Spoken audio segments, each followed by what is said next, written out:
My name is Mustafa Njai. I am the CEO, Group CEO for TAF Africa Global. I guess for the non-Gambians, I mean, I've been in this business. I've been in business for about 28 years now, real estate development. But my sister just told me a while ago, my sister is a retired UN employee. And some years back, I used to ask her, what do you guys do? You're all the time doing meetings. But you see, with life, here now I find myself. She just called me over and said, see, this is what you used to say some ages back, about 10, 15 years ago. Now all you do is just meeting after meeting. But anyway, I'm glad that you guys have responded to our invitation. This is impromptu, as you can see. I mean, as you got the invitation. It's as a result of an event similar to this that was held on Wednesday by Stan Chat. So I came in here, and as an entrepreneur, I just fell in love with the place. So the next thing, I was just looking for an occasion that we will come here and network, exchange ideas, which could be positive. So then coincidentally, my friend and brother, Ibrahim Cheikh Diong, sent me an email that he was coming into town, on some other issue. He was coming on a meeting. And I thought that, well, why don't we have something? Actually, he suggested it, that he would love to speak to, some young people. And he came up with the topic,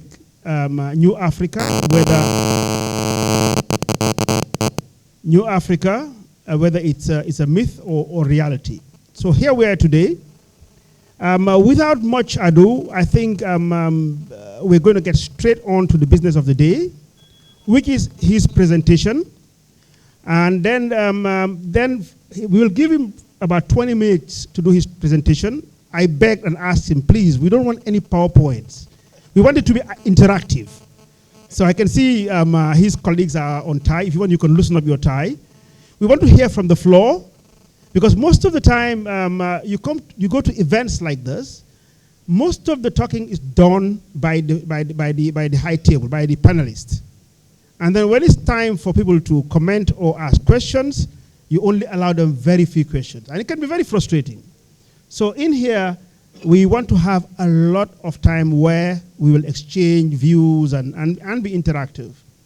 So let me just introduce him briefly. Ibrahim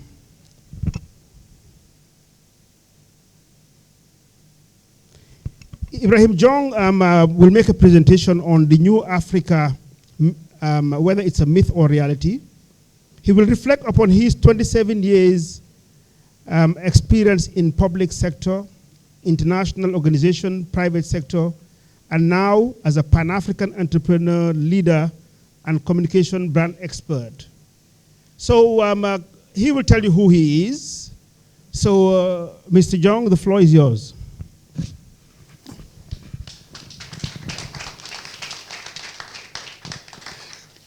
With your permission, I'll come down to interact with the audience. And I agree with you. You can get away with murder with PowerPoint. That's the reason why they want PowerPoint today. But the communication, good afternoon, everybody. I can't hear you. Good afternoon. Such a beautiful weather. If I say good afternoon, I expect back, isn't it? Well, first of all, let me start by thanking my brother, Taf, for inviting me.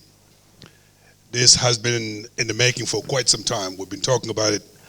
You should come to Gambia, and what a shame when I know that Senegal, where I'm from, is just 20 minutes away from Gambia, so I have no excuse to come. And I'm delighted my board member from FI Bank has made it possible for me to fly here, and in fact, they all came here to support the conversation. So a big round of applause to my board member who's here for just making it happen. I also would like to congratulate, because with a group of African private sector players, we have a similar platform in Dakar that we call the Dakar Business Hub, simply because I felt as a private sector player, we have an obligation to bring us together and contribute to the conversation, what is an investment and the economy of our countries, as opposed to having this great conversation in our living rooms and our offices, and they're really not helping our countries. And that's the reason why I hope one day, all over the continent, we'll have this kind of platform so the private sector can actually debate and discuss in a manner that actually contribute in the development of our countries. Now, Taf and I share a lot of stuff, both professionally but also passion. I just want to highlight 4 things which I think it's very relevant to this conversation. Number one, each of us is extremely passionate about Africa. We may be from Gambia, from Senegal, but what we do is really something that focuses on the continent as a whole. And I'm sure all of you, if you look at your background and your history, you share the same kind of passion, and I think that's the new Africa that we're talking about. I think number 2, we also share the importance of empowering young people. The Africa of today, of tomorrow, will not be built who is at the young generation, and I wanted to give a big round of applause to the young people in the room for being here. And wherever I go, I have time to do what I'm doing today because somehow in my past, a cousin and an uncle took some time to speak to me as a mentor. So if I am where I am today, it's because that has taken place, and I had an obligation to give back to the young people, and that's why it's very important to do what we're doing. I think the other thing that we share is really the importance of entrepreneurship. There's so many talent, great ideas across the continent, but because of lack of access to finance, the capacities to market, entrepreneurship is not striving. And we believe from our own experiences, it's important to provide to the young people who get great ideas to be incubated so they can become the champions of our economies, but more importantly, we own our own economy. If you go to East Asia, if you go to other parts of the world, they do everything to empower the young entrepreneurs so they can be part of the economy, part of the solutions. Now, a bit about my background, which is really, I'm not going to spend too much on that, simply because that's not the purpose of this conversation. But I was fortunate enough in my very young age, I'm not going to reveal that age, to have been exposed to the French system for having gone to school, high school in Senegal, been exposed to the Asian system for having spent 5 years in China. I speak fluent Chinese. And then for having gone to school in America for 20 years. So I am actually the product of the French system, the Asian system in China, as well as America. Now, what the French system taught me is the importance of learning so many things that you don't need. And, but then again, it has helped me also to understand the importance of culture and history when I was going to the French system. So therefore, I appreciate those times that I spent in the French system. What China has taught me is the importance of humility and modesty. You can be the smartest person in the world, but if you're not humble, and if you're not modest, there's a chance that people will not hear what you're saying. And I think I got that from the Chinese, because I remember when I was in college, my professor, if she doesn't see me in class, she will come to my room and check on me and see what's going on with you. It turns out that was just the way they treat the students. It's more than just teaching you, but they also care about you. Now, what America has taught me, I went to grad school at Columbia University in New York, is the importance of being pragmatic, getting things done. Because it's a culture where you have to be extremely aggressive to get things done. Some of my board members who are here know exactly what I'm talking about. So if you're able then to combine that African culture, our roots, where we're from, with what the rest of the world has to offer, that makes me the person I am today. Extremely grateful for having had this opportunity, not only for my system, but also for my professional background. I worked in the US for 20 years in the private sector. I worked with the World Bank and IFC. And in 2007, I did actually the unthinkable, which is I left all that and went back home to Senegal and joined the government as a minister. in the office of the president because I was just sick and tired and seeing this DFI, the World Bank and so on, coming up with all kinds of reforms, but the countries were not following up. And I was just wondering, maybe there's something wrong within the system that I need to figure out. And instead of being on the sideline and criticizing these governments, I want to be part of the solutions. And I kept saying those are actually the best 4 years of my professional life. First of all my gray hair came from that because it was really challenging to work within government. But I was involved, I was the minister in charge of Chinese affairs. In fact, I remember I used to spy on the Chinese with my Chinese skills when we were negotiating because I understand the culture and the language, but more importantly, I want to make sure that as we negotiate with the Chinese, the interests of Senegal were fully protected. But more importantly, I was involved in every single important project of the country. If you landed in Senegal, I could take a little bit of credit of the new airport because I was leading the fundraising of the new airport. If you have taken the toll road in Senegal, I can take credit for that because I was involved with the team that made it happen.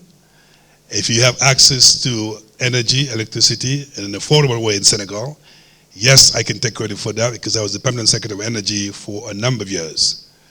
And the list sort of goes on. But obviously I didn't do it alone. I did it as part of a team. And that's why we need a critical mass to make change on the continent. Now let me go now to the topic at stake here, which my good friend here, Taf, has given me too much credit, but this is something that we came out together. Simply because we've been having this conversation about all over Africa. In fact, it's not just Africa, all over the world. We see politicians coming up with slogans to get to power. And once they get into power, everybody wonder, well, how come they promise all these things, but they're not delivering? Some part of the world, part of my other country, the US, is make America again, make America great again. In Senegal, we talk about emerging Senegalese economy. In Gambia, right here, we talk about the new Gambia. And in other parts of Africa as well, we always come up with these slogans. They're very attractive, and people get elected. And when they come to power, we kind of wonder what happened to the slogans. And one slogan I hear over and over again, New Africa, New Senegal, New Gambia, New Burkina Faso. And then Taf and I began to kind of wonder, what is the content of that new Africa? What does that mean for us as just normal citizens? And then I say, well, maybe the way to look at this is look at what I consider the old Africa that we want to walk away from, and the new Africa that we aspire for. And maybe that will begin to then set the scene in at least developing the content of the new Africa that we want. And of course, the people behind me who are much more knowledgeable of the case, I expect them to challenge me on what I'm about to say. But more importantly also that you can jump in at any point and take some questions, but also comments so we can actually have a quality debate. I'm going to lay out actually a couple of factors, point that I see that has to be part of the new Africa debate. Number one is what I call leadership. All over Africa, and I'm sure you will agree with me, so many politicians, everything that they do, it's about getting to power. So people will set up a party, they will set up a movement to get to power, and once they get in there, they're trying to figure out how actually they're going to run the country. And we're looking at them, no criticism to any other countries, I'm not attacking anybody. But the point is that can we as Africans afford to have these untested leaders who come to power, promise all kinds of stuff and don't deliver? Because there's so many challenges on the continent. And that's, in my view, what we want to walk away. So people don't actually just set up parties for the sake of winning elections. You actually set up a party or a movement for the sake of winning elections and governing.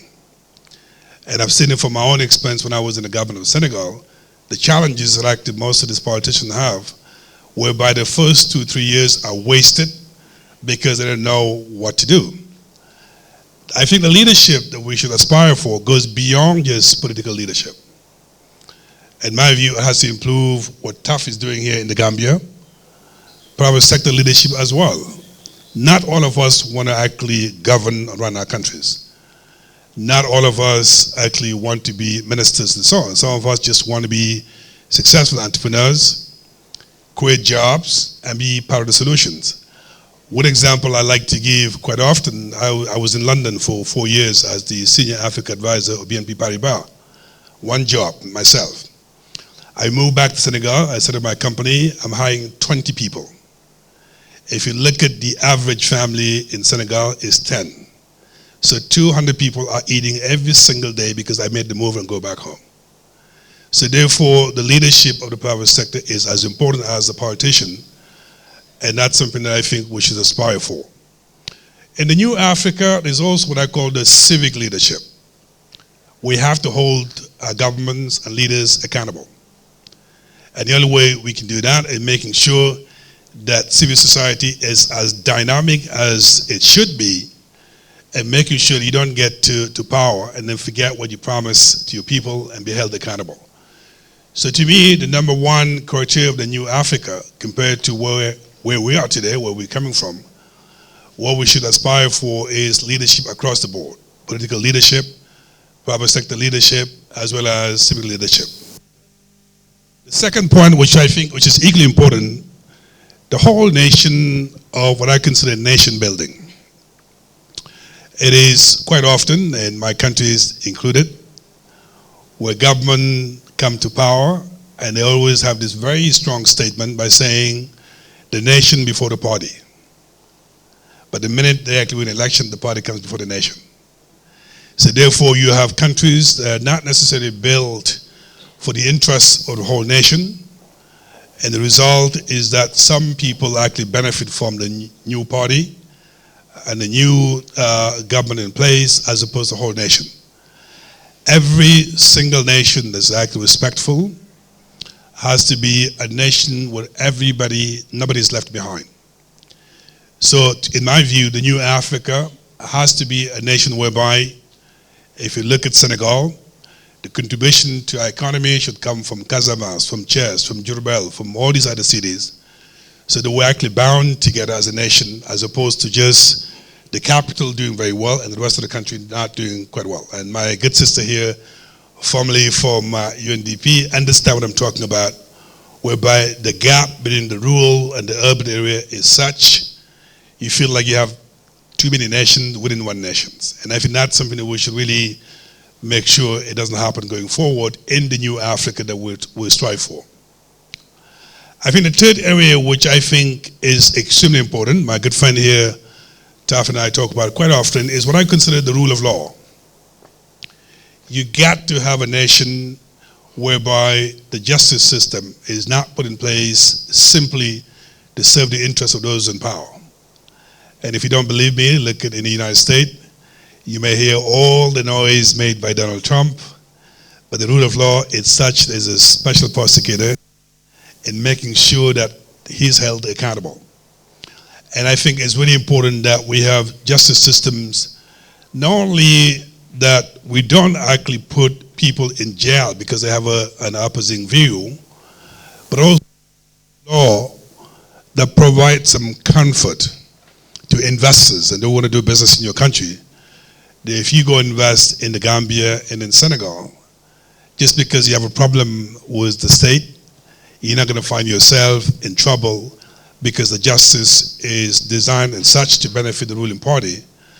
And I think any modern economy, a modern country, has to make sure that the governance and the rule of law is such that if you run into conflict and problems, the rule of law is actually fair to every single person or investors. So in my view, in the rule of law, we have to strive to make sure a way of life, no longer a change of government, change of rule of law.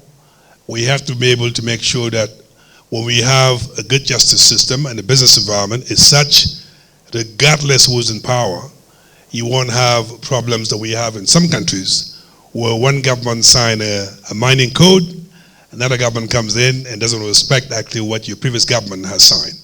There's something called the continuity of government, whereby the rule of law has to be part of really the way we do business. Number 4, in the new Africa, I believe we have to do whatever it takes to make sure that our own private sector owns our economy. It does not necessarily mean that we can't bring in investors and partners from the rest of the world. We'll go everywhere. Go to South Korea, go to other Asian countries. The Hondas, the Samsungs were made because the governments of those countries believe that unless you make sure you have champions in the country, there is no way you can develop an economy with partners whereby if there's one little instability, they pack the luggage and go. So you need to be able to have people that you can rely on. And that local private sector, in my view, has to be done in the way you don't just support a private sector player because they're friendly with the government in place. It has to be done in the way that the private sector that you support, they have the credential, they have the business plan, they have what it takes to be successful, so the government plays its facilitating role in making sure they become successful because of what I said earlier, which is if they're successful, they create jobs, they contribute to the GDP of our country, so it is in our best interest to support the local private sector. And today, the profile of the private sector is very different than what we used to, let's say, 30, 40 years ago. I'm not belittling the early private sector players. They're very, very smart, even some of them didn't go to school. But today, look at myself and TAF and other people, this is a different type of private sector.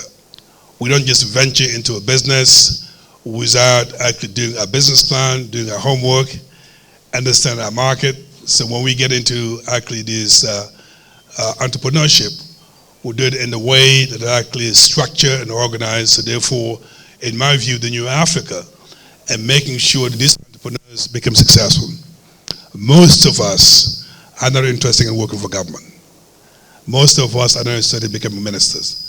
But most of us are interested in being part of the solutions whereby we use our skills and ability to contribute to the development of our country. So therefore, the changing nature of the profile of the private sector is such, it is in our best interest for the new Africa, for our government to make sure they and provide them the resources that they need. I think number 5, in the new Africa, there's something called you can provide, all the resources of the world to a country. Unless you make sure that you have the right human capital, you're not going to be able to develop your country. But today, and I say this over and over again, we are at the crossroad on the continent.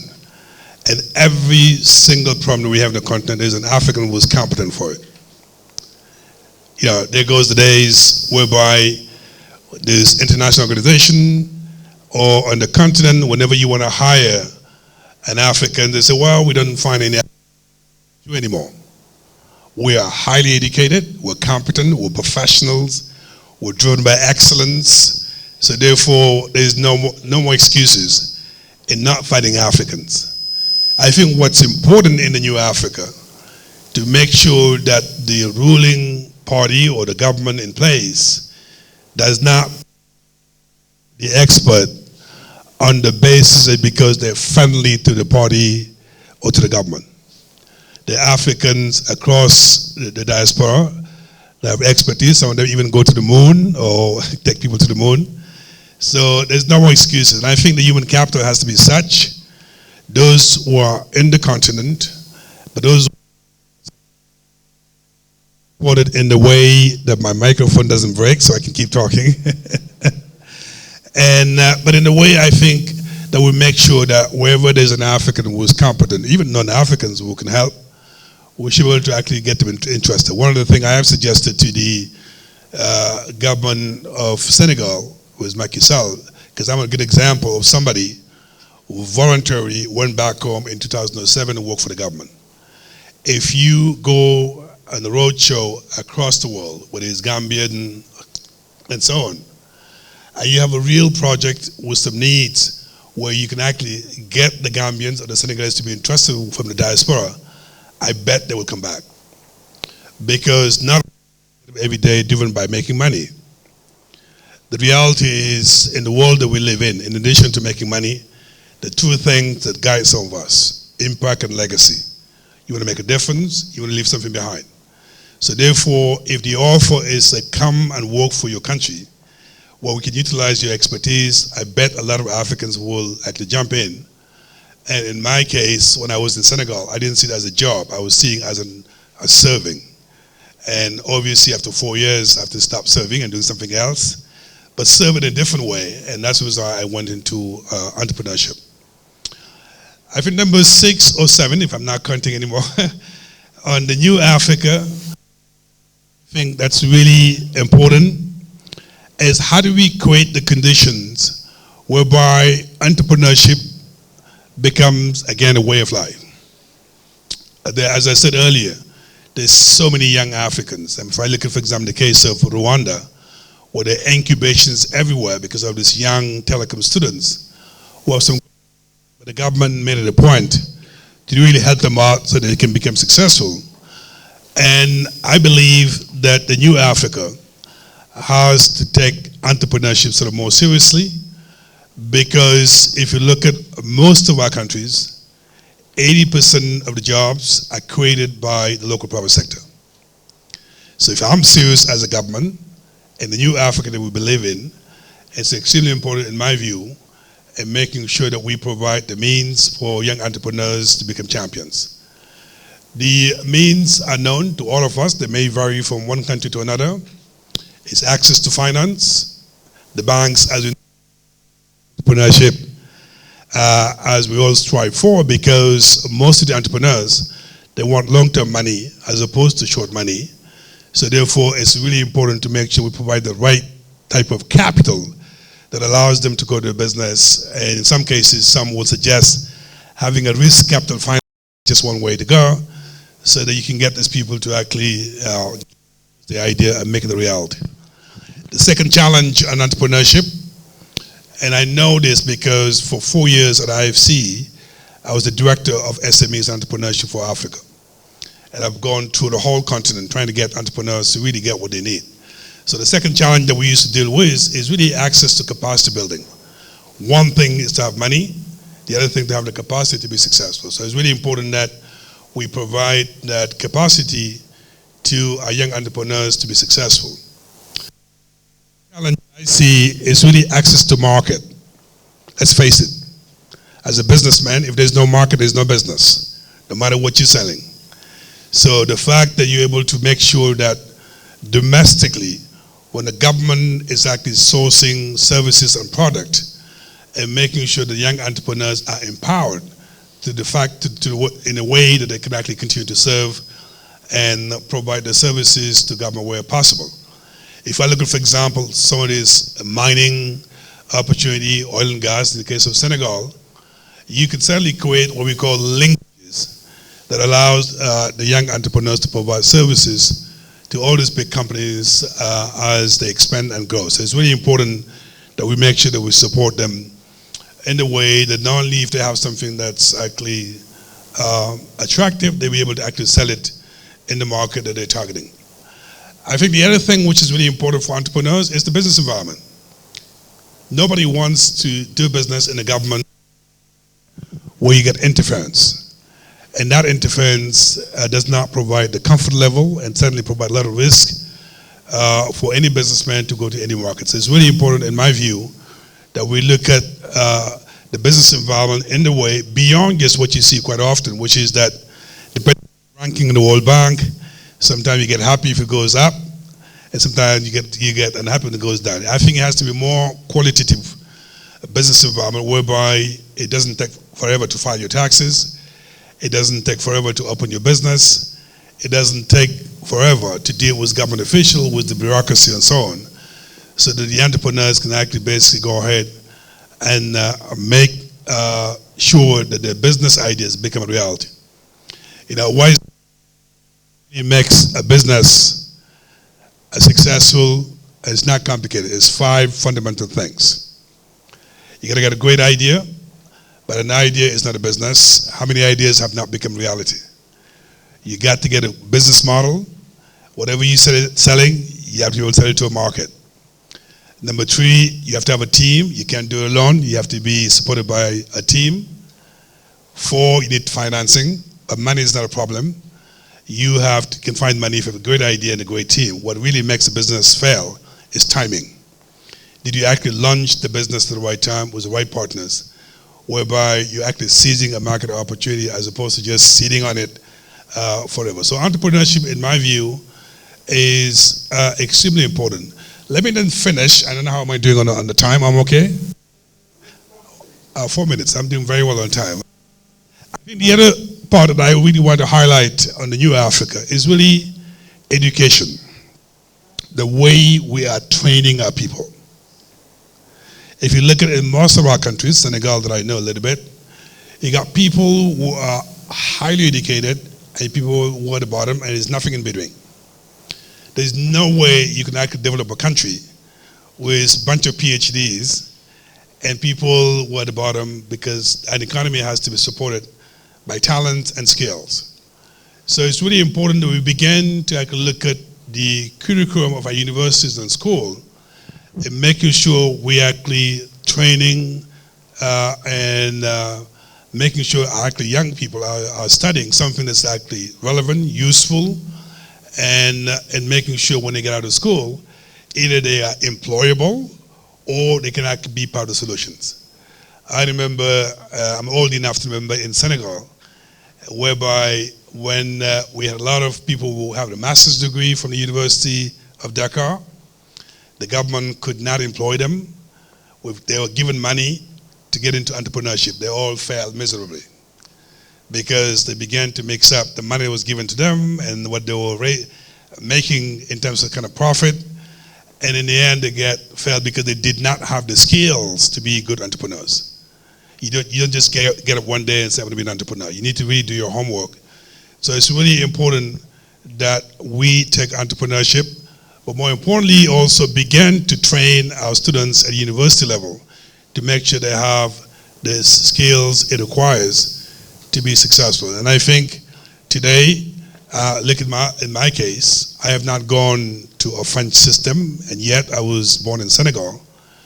And that also is the new mood that we have on the continent, where people are looking at other ways of actually studying and getting skills that allows you really to be successful when you come out of these universities.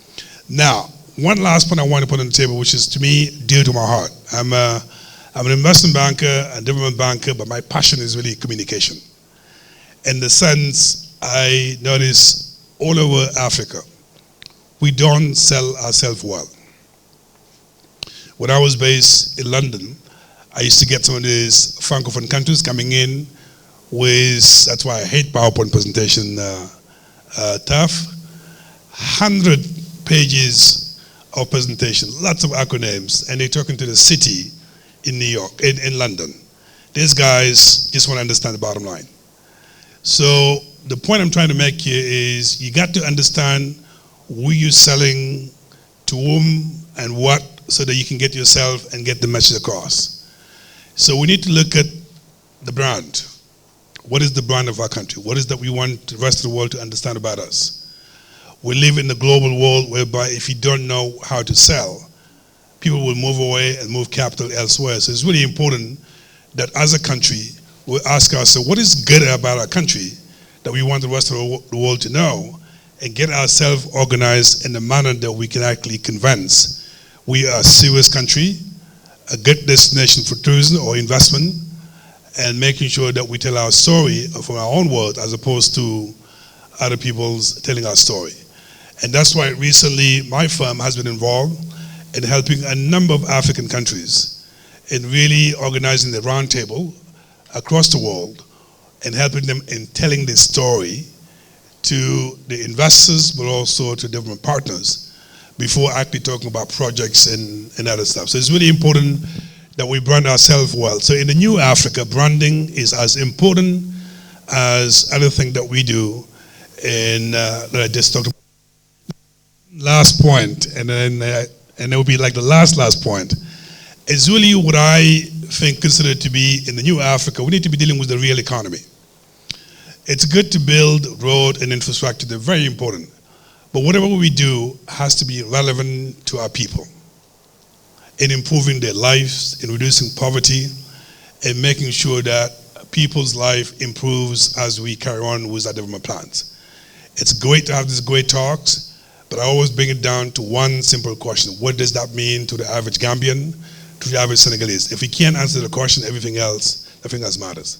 Well, thanks for listening to me, and that's the new Africa that I believe in. So for me, it's not a myth, it is a reality, but we have a long way to go in making sure it becomes a reality across the continent. We have the talent, we have the commitment, we have the willingness, we have the passion. If we bring it all together, along with the 10 things I talked about, the new Africa will become reality, and the new Gambia Center will become also a reality. So thank you very much.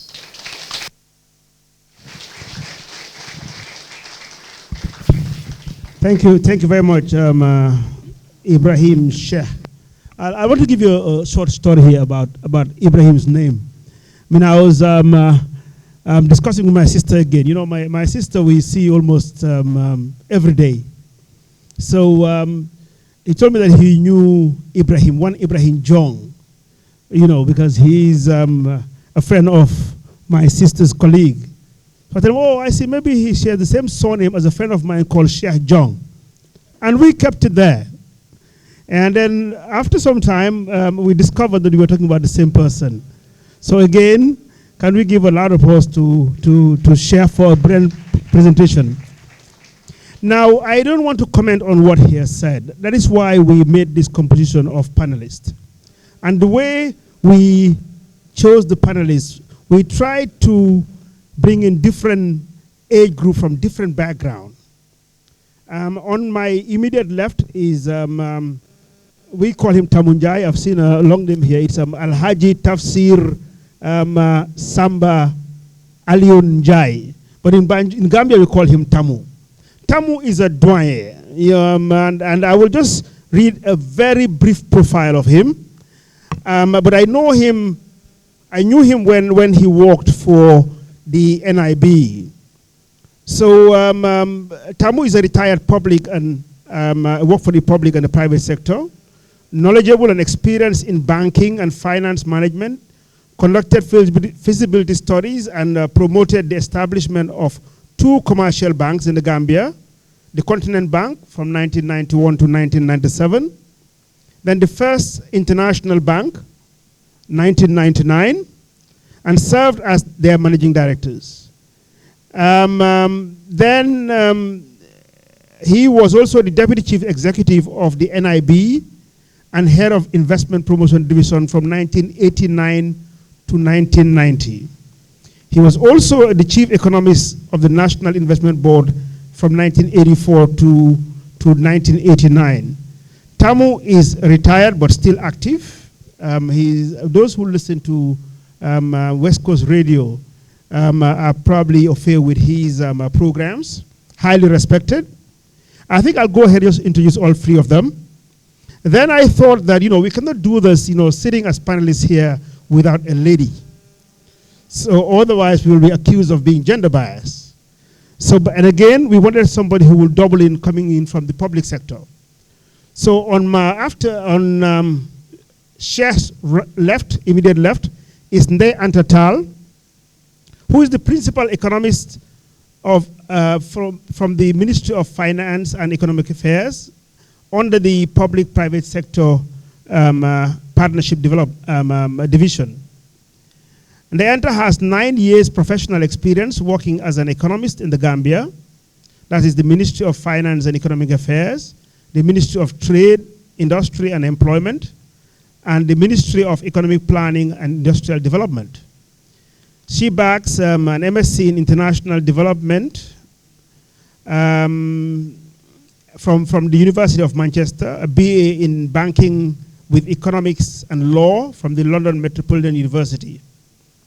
Now, the far left is a young man who I heard people call him Barack Obama. Am I right? So we wanted to balance it out. We wanted somebody who's freshly graduated, probably with all these ideals and ideas. And I've noticed him on some of these events that we've been hosting. So I thought he will make, a good panelist. His name is Modou Jallow.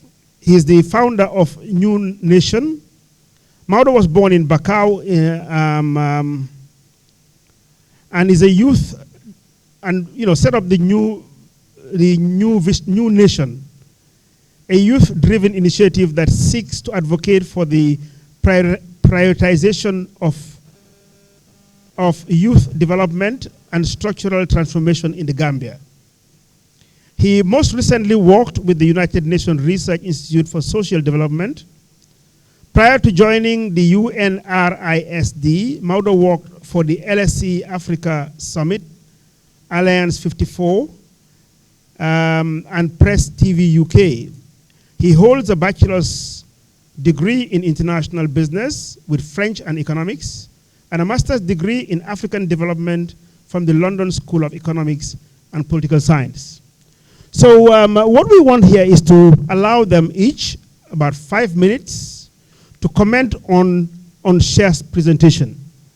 From then, we will now open up the floor and allow people to comment or to ask questions. So I will now hand over the mic to who will take the first shot. Tamu, you are closest to me. And age before beauty, so you start.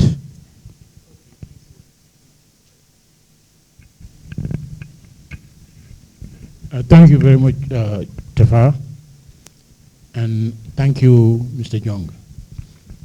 I think Mr. Diong has stolen the wind out of my sail, because exactly the situations that he has identified are some of the things I have looked at over the years, but I'd like to take a political economy approach.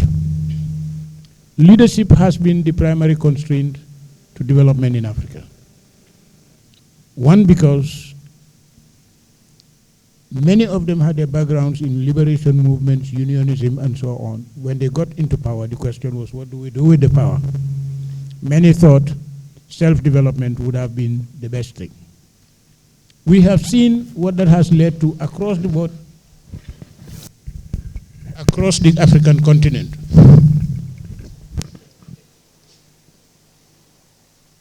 Governments have wasted valuable resources in doing so many non-viable projects that today stand as white elephants. In this country, we have some examples, and across West Africa, you can see all kinds of so-called investments that were intended to improve the lives of the people. That hasn't happened,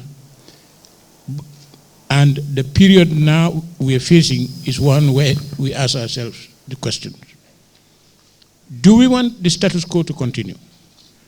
And if the answer is yes to that, then the new Africa that we have been aspiring to will continue to be a distant dream and probably a myth. If we're not satisfied with distant dreams and myths, we have to ask ourselves, what do we have to do next? It will not be enough to do what other countries have done to develop. We have to be able to do it better than all of them. We have to open our economies.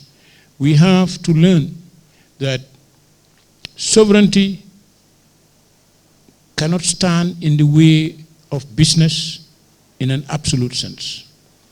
African countries must be willing to open up and make some sacrifices, some trade-offs between so-called sovereignty that many are deluded by and business opportunities. Mr. John has identified some key issues like access to finance, access to markets. What is preventing access to finance in and across the continent? Finance will go where it feels safe to invest. Markets are open to countries that have laws governing business and are implemented without regard to who is involved in that particular business. We need to be able to reform our environments, both political and economic, in order to create the incentive for business to move into our areas and for our own business people to take advantage of opportunities in our own countries. I wouldn't want to cite specific examples in specific countries. But what we have seen over the last 40 years in West Africa has been growing restlessness and conflicts in almost all of the countries in the West Africa region. Ivory Coast, which used to be cited as the model of development in West Africa, is mired in problems. Again, because of bad leadership that is short-sighted, does not understand what business is all about, and had been concentrated on crony capitalism and state capture, which now is being resisted across the whole continent. All is not lost, however. I think the recent developments will be, can give some semblance of hope. The move away, the reform and move away from the OAU, which was a talking shop, to the AU, which is now an African Union, and the recent enactment of certain legal instruments requiring each of the member states to ratify and put into action, namely creating a common market area within the African continent, and an economic bloc that will allow for the free movement of goods and people, to commence support for infrastructural development on a continent-wide basis, and in telecommunication and digital technology, etc. I think opportunities would be available in a very short term. The challenge now is for the budding entrepreneurs in Africa, who are essentially the main middle class of the African environment, should again take the initiative to push their governments. Governments will not surrender power unless we push them to surrender power. And the power we are talking about is economic power. We have to move away from state control and state involvement in markets which simply cause distortions and non-viability, to competitive and economic efficiency type approach to investments. This can only be done by the private sector. Government machinery in itself cannot be efficient in a business sense. It cannot guarantee economic efficiency. And we therefore have to rely on the private sector, which is really the biggest side of the equation, to actually make the necessary investments and developments that are necessary to push our economies forward. I would like to round up my initial reactions by citing a very well-documented statement in the book published by Lee Kuan Yew, From Third World to First. 1965, February, Gambia became independent. In October, Singapore became independent. GDP per capita in the Gambia was about $200 and something per capita. It was about $280 for Singapore. $280 per capita in Singapore. Fast forward to year 2000, per capita income in Singapore is over $28,000. Per capita income in Gambia, we're still talking something like what, $400 or $500. What has been the difference?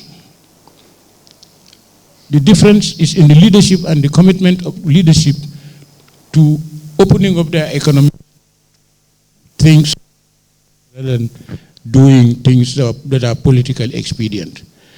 Kuan Yew did not compromise in economic improvement. He did not compromise in partial treatment of investors or entrepreneurs. In fact, the first guy he sent to jail was his boyhood friend with whom he studied in Cambridge. He made him his Minister of Finance, he goofed it up and he sent him to jail. Singaporean money is for Singapore, it's not for individuals. And I do think that the younger population in Africa today, who constitute the bulk of the budding entrepreneurs, must be willing to take on additional responsibility, be it political, be it economic, to push governments in the right direction. And the more we do that, the more we can realize dividends. We have to invest in the future, and if that is done, then the new Africa can become a reality. That's my position.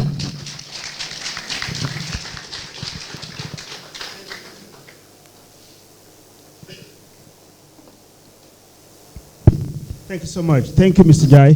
I think, again, without any comments, since I have introduced the other panelists already, I will just get Anta to deliver his comments or his statement. Sorry, I'm really sorry. You can see she's surrounded by all guys here. Sorry about that. Thank you, Mr. Njai. Thank you for giving me this opportunity. So I think I need to speak a little bit louder. So thank you for giving me this opportunity. I think this is the right platform to discuss this very important topic. Yeah, so it's interesting when I got the phone call by my permanent secretary and told me that you have to represent me at a forum. And I've already proposed your name, and the theme is New Africa. Is it a myth or a reality?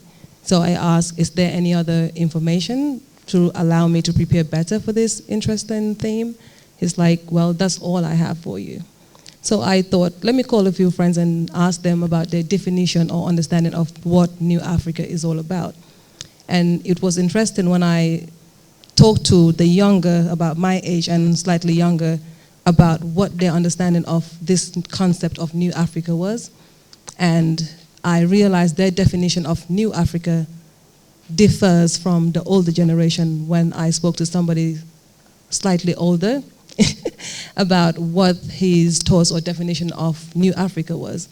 It was interesting in that when the older person asked me, what do you understand by New Africa? And then I started talking about certain policy proposals. He said to me, that's not new. Most of these policy recommendations have been in the pipeline 20, 30 years ago, and also in the 90s during the structural adjustment program era. And I believe, like he believed that that's what formed the basis of what we call the New Africa today. When I talk to the younger generation, they talk about ICT, the importance of ICT in breaking through to actually have allow the younger generation to have more access to information and demand for more accountability and transparency of government. So that formed the basis of, okay, I have an idea of how I want to approach this. But given my public sector capacity, I also had to reflect in terms of the role of the state in this new dispensation of New Africa. Where does the government come in? What is different in terms of the role of the state now compared to how governments operated 20, 30 years ago?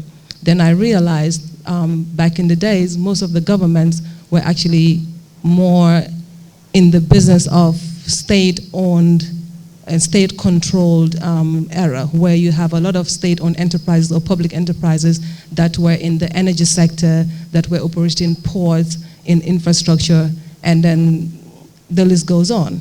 Today, we're looking at a situation where governments are serving more, playing more the role of a catalyst, providing that environment where private sector can grow and participate. For example, when we talk about the energy sector now, you hear things like IPPs, you hear things like public-private partnerships. In some countries, they're exploring more innovative ways of financing infrastructure. Currently in sub-Saharan Africa, the infrastructure deficit is over $90 billion US. There is a financing gap of over $40 billion US. And governments do realize they cannot continue raising revenue through taxation. They cannot continue dependent on overseas development assistance to finance this infrastructure deficit. So increasingly being more open to private sector participation in these key priority sectors that are going to be the drivers for growth and development and create more employment. So basically that will be the foundation of my understanding of the new Africa that we want to develop, and how can we attract private sector and have a dialogue between the government, the private sector, the civil society, and by extension even the academia. Like Mr. Jonga just highlighted, there's a lot of capacity within the continent. More often than not, we're more comfortable having conversations and discussions in terms of how do we develop our economies through consulting with the World Bank, the IMF, the IFC. But when you travel around Africa, you realize there's so much talent and expertise. And when it comes to even project identification, people will tell you the problem is not really access to finance. There's a lot of funds sitting around waiting for the opportunity to actually finance. But we don't do very well identifying the right projects, ensuring bankability and viability of these projects. And that's where we need to step up our game. The young people will say we need to step up our game to attract quality, identify more viable projects that will actually enhance and create more employment and actually trickle down to the population. Thank you. Wow, spot on. Thanks. Now I'll move on to Modou, who belongs to us, the youth. So I guess you'll fire up the hole now. I guess what's her name? Sorry, she spoke for Madam Tal. Miss Tal spoke for about 4 minutes. So you have an extra minute on you. So go ahead. Yeah, thank you. It's a pleasure to be here. When I think about Africa as a whole, my point at my reference point is my most recent degree. As you pointed out, I'm a fresh graduate. My professor at the LSE, when you're analyzing Africa, remember it's 54 countries. It's a huge continent, and so on and so forth. Always have a framework that you work off in terms of analyzing the continent and its diverse problems. So I like to look at the initial conditions, right? What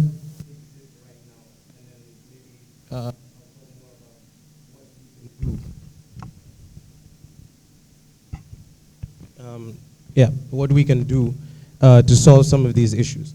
So on the face of it, you hear a lot about Africa right now has 6 out of the 10 fastest growing economies in the world. Countries like Ghana, Senegal, and so on.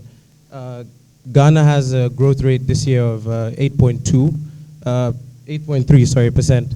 Ethiopia 8.2, Senegal 6.9. These are impressive rates of growth. Absolutely fantastic. However, over the past 20 years, Africa has experienced what people like to call jobless or development-less growth. What do I mean by that? This growth is often concentrated in sectors that offer very little chance for employment and also offer very little opportunity for economic development, i.e. raising the incomes of everyday people, providing structural transformation where you're going through the processes that are essential to develop your economy. So what that presents is you're having a few people who are growing their incomes, usually the top 1%, as people like to say, and they're doing very well. But a lot of people are then forgotten. And a lot of the political instability, this feeling of a divide between the youth and the older generation, and so on and so forth, all of this is derived from this feeling of being left behind. And that is where I want to focus on today. Because when I think of the new Africa, even though I'm young, I have this pessimism of an older person, which is stressful for me, and I guess hilarious for my mother. So for me, it's important to look at this from a very practical point of view. What other examples do we have around the world that have had this problem before and have solved it? People point to China, people point to South Korea, people point to Taiwan, countries like this that have gone through the structural transformation that I'm talking about. And China, people don't understand how huge China's development was. China essentially pulled over 300 million people out of poverty in a few decades. 300 million people. And how did they do it? A lot of people talk about, in the 1980s, they liberalized their markets, they opened up to trade, they passed a few reforms, the Washington Consensus, the 10 commandments from the IMF and the World Bank. I think all of this is fantastic, but I respectfully disagree. I think what China did was looked at their specific problems and said, how can we solve it? And then they looked at other countries, like Germany, like the US, that looked at serious policies that focused on industrialization and providing jobs that are wage-based, because it's great to talk about entrepreneurship, but only 1% of the population can be entrepreneurs. The other 99% need wage-based, stable employment that provides them stability, insurance, provides them a way of paying for their kids' tuition, and so on and so forth. So that's what I want to present as the challenge. Now the solution. Sorry, let me just. Okay, so finally, a lot of people compare China and India, right? Because they're huge countries in Asia and so on. Who would you rather be, China or India? It's a rhetorical question. It's China. Who would you rather be right now, Ethiopia, Rwanda or Kenya? Some people would say Kenya because they see Kenya as this glittering, place with a lot of opportunity for investment and so on. But a lot of people who are development economists would say Rwanda because their development seems to be more sustainable. They seem to be doing a lot more. They rank very highly in the ease of doing business and so on. And you'd rather be Rwanda, right? Who would you rather be, Ethiopia or Nigeria right now? And again, I would pick Ethiopia.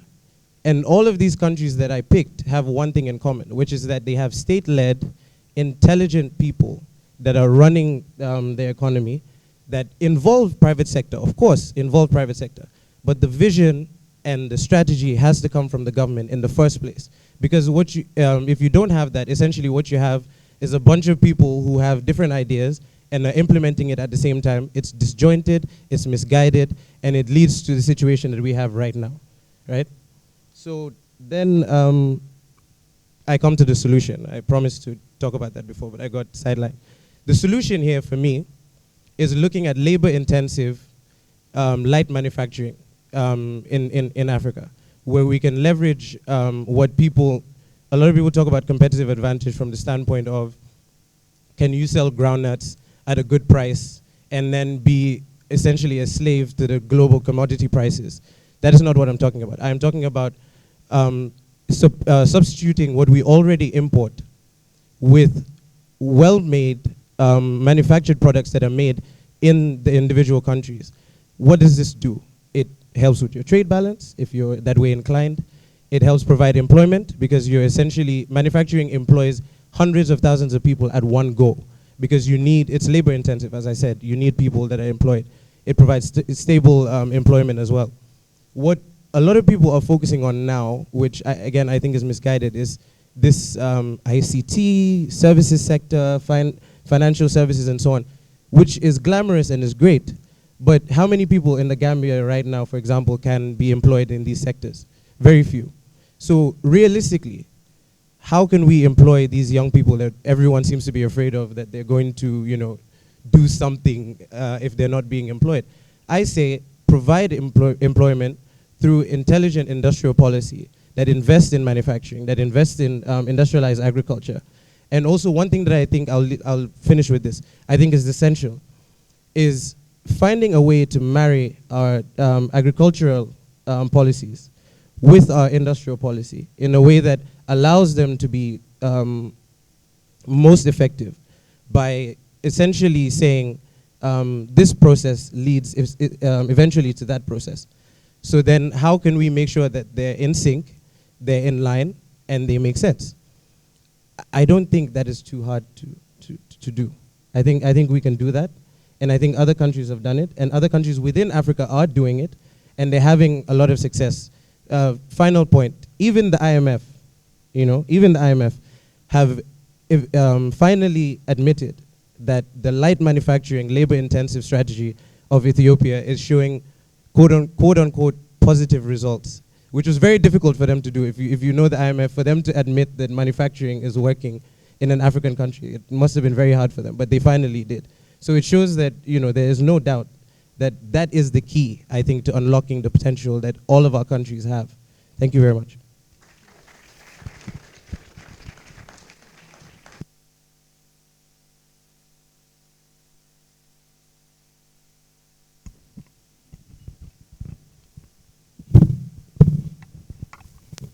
Thank you, Modou. Great presentation. Now that we've heard from presenter and the panelists, they've spent about 1 hour with their presentation. So I think I want this to be balanced. So we'll now allow the floor to comment or ask questions. If they ask questions, we'll allow 5 questions before we give the mic to the panelists again. So we will have good interaction from the floor. So if you raise your hands, I'll have the ladies. How many microphones do we have? 3. Okay, you go there, and please be brief. You have a maximum of a minute. There's a lady there. Great. Okay, go on, please. Your name, where you come from, and then you can have your comment.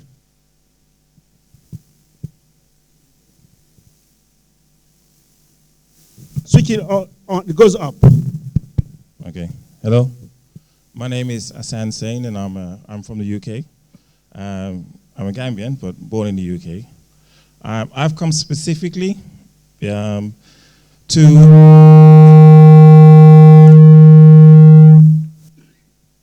look into entrepreneurship and seeing what I can add to the Gambia. Now, there's many people like me in the UK, in the diaspora as well, that want to contribute to the Gambian economy. Now, I've been in transport and media. I'm a film producer in the UK, and I know I have a lot to offer, but I don't feel confident that I can come here and actually be welcomed and appreciated for what I have. As for you, Taf, I came in December, and I came to your conference, and what I heard really inspired me, and I've come again today.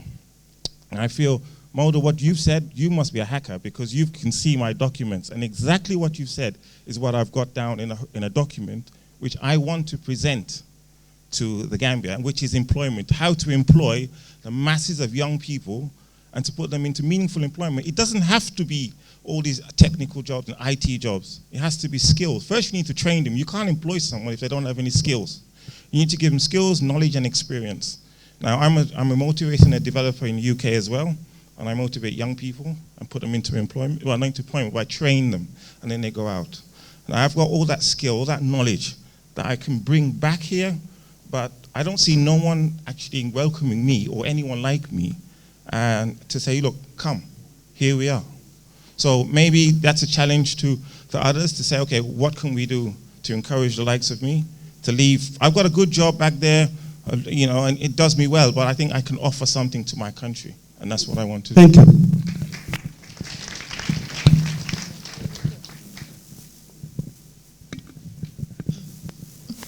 Good evening. My name is Lizzie Yunsen. Thank you very much. It was a very good presentation. I'm a banking veteran of about 32 years, but currently my role is running for mayor of Banjo.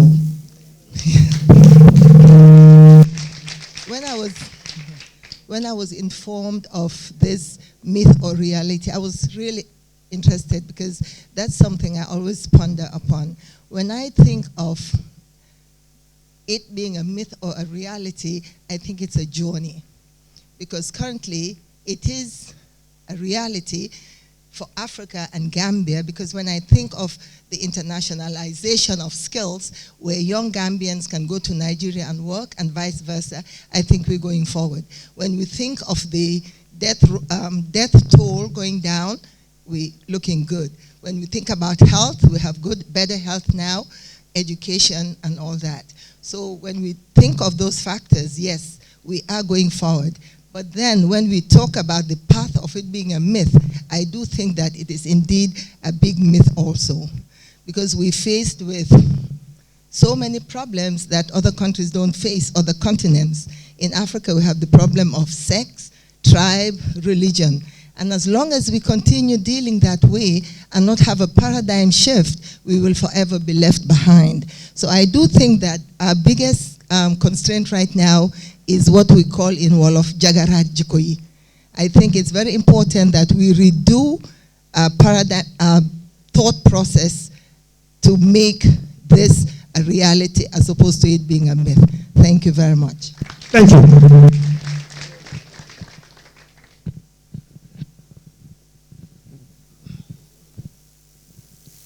Good evening, everyone. My name is Samuel Ayim, and I'm part of the FI board.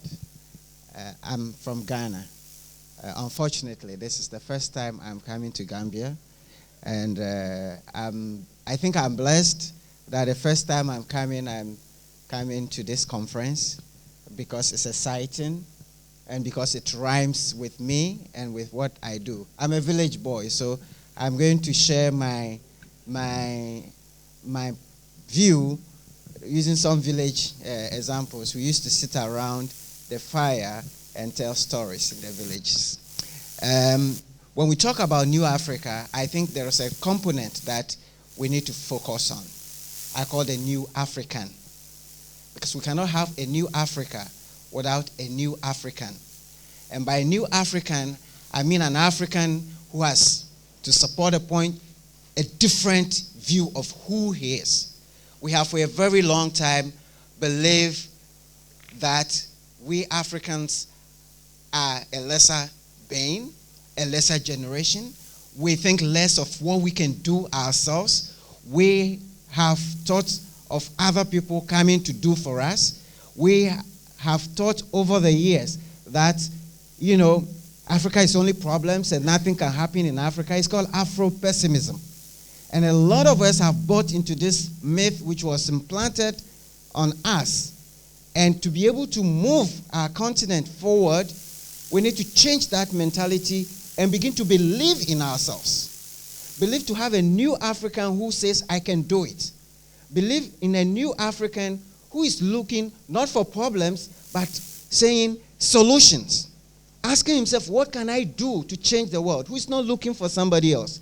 And this is what I've spent 25 years in corporate life in the last couple of years. I ended as Group General Counsel for the EcoBank Group, and I've set up a new small shop in line with what Dion is doing in Ghana, trying to inculcate this new concept of positively thinking about ourselves to be able to change our lives and our circumstances. Otherwise, the policies are good, the ideas are good, but if we don't change the African in our mind, it won't work. When I was in the village, one of the stories that we used to tell was that a hunter went into the bush and got an egg of an eagle. He brought the eagle's egg and hatched it under the hen. So the eagle hatched together with the chicks, and they grew together. And as they were growing together, although the eaglet was bigger, he felt he was in his family. One day, as they were scratching in the bush, another eagle up there saw him and asked him, but my friend, what are you doing down there? He says, what do you mean by what I'm doing? I'm with my family. He says, no, look at yourself. Don't you see you're different from all the others? What do you mean by I'm different? This is my mom. These are my brothers and my sisters. He says, no. Think again. Okay, let me show you something. Just try and behave like you're flying, like I'm doing. So, okay, I'll try. And then he tried, and before he realized, he was soaring. The point is, a lot of us have been trained to think that we are chicks. When we are eagles, when we can solve our problems, we are carrying bowls around and begging. And our educational system has no help. We've been trained to go study, get a master's, doctorate degree, go and look for a job, stay in that job, get promotion, fight over little salary increment. When you get to 60, you retire, and then you come home. That kind of education has to change. Otherwise, we will not move forward, because that kind of education makes us dependent. So, ladies and gentlemen, to cut the story short, I'm passionate to see a lot of young people, because all my life from my village, I have been passionate to encourage and work with young people. And that's what I think this is good, and let us take it and embrace it. We need to change our minds. Otherwise, we will not. The problems that we see in Africa are solvable. But if we don't think that we can solve it, and ask myself, what am I doing to do it? Your area that is dirty, that is filthy, you're waiting for government to come and solve it. But you are getting the malaria. You are getting sick. So why don't you ask yourself, call your colleagues, let's put together and do something about it. Let us change our mentality, create a new African within ourselves, and we will create a new Africa. Thank you for...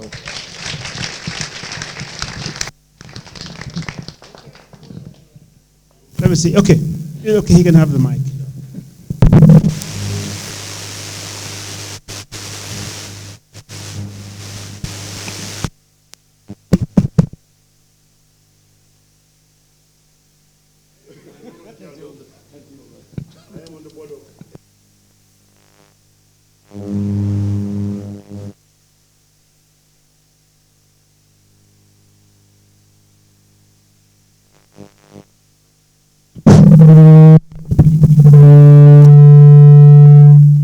To say in Africa, we really have the biggest problem of the development of Africa is the politicians.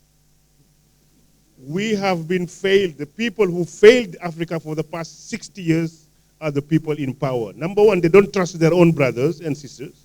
We have Lebanese who are here, are advisors. We steal the money and we put it in Europe, you know. And the money, when you die, the money never comes back.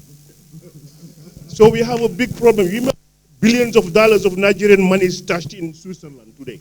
You cannot even imagine. All the advisors, the professional advisors are the World Bank, the IMF, Lebanese people, or French people in the case of Senegal, until today. I mean, the guy running the international airport of Dakar, which was just built now, is a Frenchman.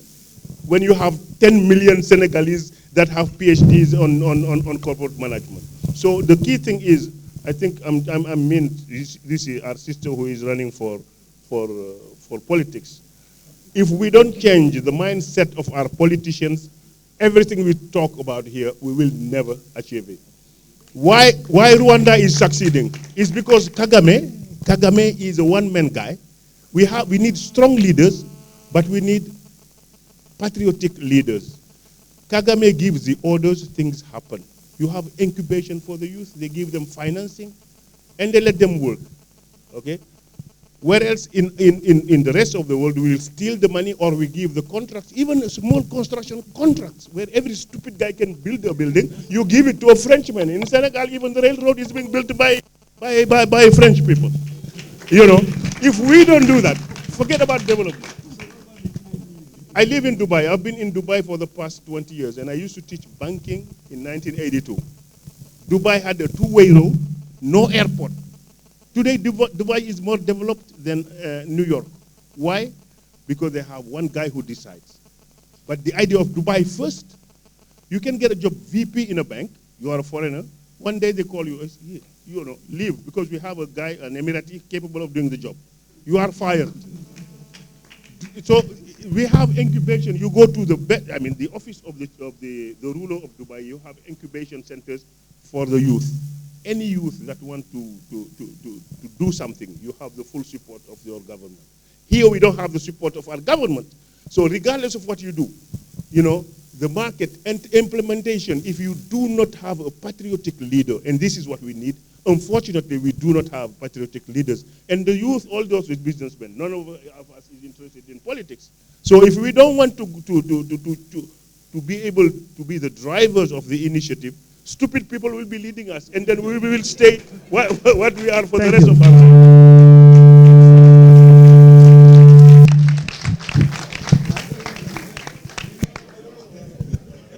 Hold on, okay. Yes, Almami, yeah. Go ahead.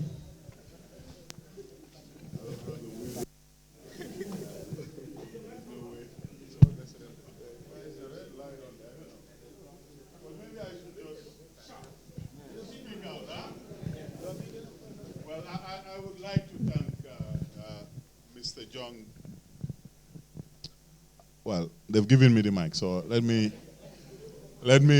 bring down the volume a little bit. I would like to thank Mr. Diong and the doyen, Tafsir Samba Aliunjai, also known as Tamu, and the young man and young woman who had helped us understand this topic a little bit. But also I would like to thank TAF because he called me last night and told me about this. And I promised myself that I will do what JFK did when he went to Paris. That when I come to introduce myself, I would say that I am Kenny Job's husband. TAF has asked me to come along with her, and she's here. She's a dynamic, young, beautiful African. I'm sure she will contribute something today. I want the family now for us to be speaking as plainly as our brother has just done. Because I think in the Gambia now, especially the new Gambia, we need to be very forthright with each other. Africa is not a country. So to that extent, it is a myth. Unless and until when we have African evenings, we can speak in an African language that all of us can understand, that is reflected in our curriculum, we are still not very serious about the Pan-African project or the Pan-African agenda. Because we need to understand the origins of these narratives. The origins are that we had empires in this part of the world, we had kings, we had fabulous wealth. It's documented, it's known. And we have encountered Europeans, and since then, we have only accepted European ways of looking at the world. In the 10 commandments that Jong has given us, I did not hear anything about innovation or disruption or alternatives, because these are the things that we need to bring about the new Africa.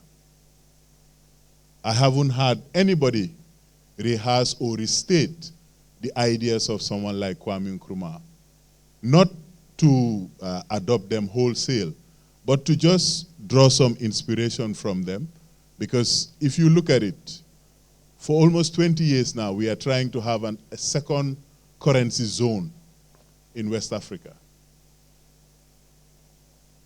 Over $500 million have been spent studying, analyzing how we are going to have convergence. Our ministries of finance, Nigeria, Sierra Leone, Ghana, Gambia, our central banks have been having summits, conferences, but it seems, as far as I can see, that we still don't understand the institution of money, for example, or finance. Because if you ask somebody, what is money in Wolof? They will tell you it's silver. If you ask somebody in Mandinka, what is money? They will also tell you that it is silver. So the sophisticated repository of value that money has become, nobody eats the dollar bill or the pound sterling. So these institutions that have been built over 300 years or 500 years of Western capitalist definitions are the institutions that we need to either disrupt or completely innovate away from these received paradigms. There are great prospects in the Islamic economy, and we have 95% of Muslims in the Sahel.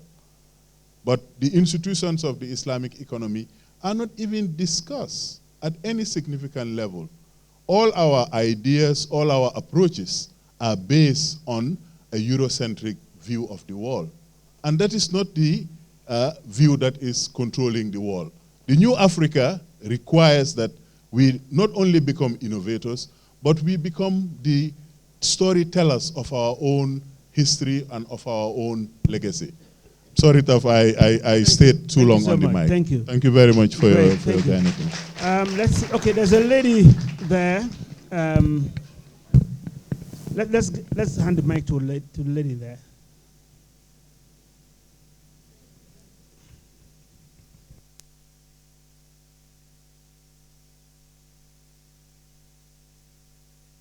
Good evening. All right. My name is Anna Butner, but I'm from the Phi family, just so you can place me. I am the co-founder of Phi Network, which is the premier provider and producer of African-inspired children literature. You talked about telling our story, and that's where we come in. We think that in a country like Gambia, where 37% of the population is between the ages of 2 and 14, we need to rethink how we tell the African story. So therefore, we need to change the narrative. The African story can no longer be told by the white man. It has to be told by us, with our voice, from our perspective, with our authentic experiences, which is why we birthed the Princess Halima book series, which is about an African princess. Now, we didn't specify which country in Africa, but we just presented the idea of an African princess. We all know about Cinderella, we all know about Mulan, we all know about the Ice Queen, Elsa. But our African daughters that are in the diaspora and our African daughters that are here in Africa need to be able to pick up a book and open it and see a reflection of themselves in a positive manner and be able to read about their experiences in Africa. Not stories where we're talking about a dog jumping on the bed. We don't do that in Africa. We want a story that talks about the dog running in the street, because that's what happens here. So when you provide these stories to the children between 2 and 14, those are the foundation. So those are the years that you can build in them pride, African pride. You want to talk about being loyal to your country. That is the age it starts. Don't start when they're 16 and 18 and they're employable. Start when they're 2 and 14, between those ages. That's where you can instill the values.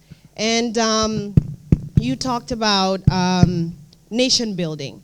And I think we need to start thinking about diversity and inclusion. I haven't heard anyone talk about the handicap.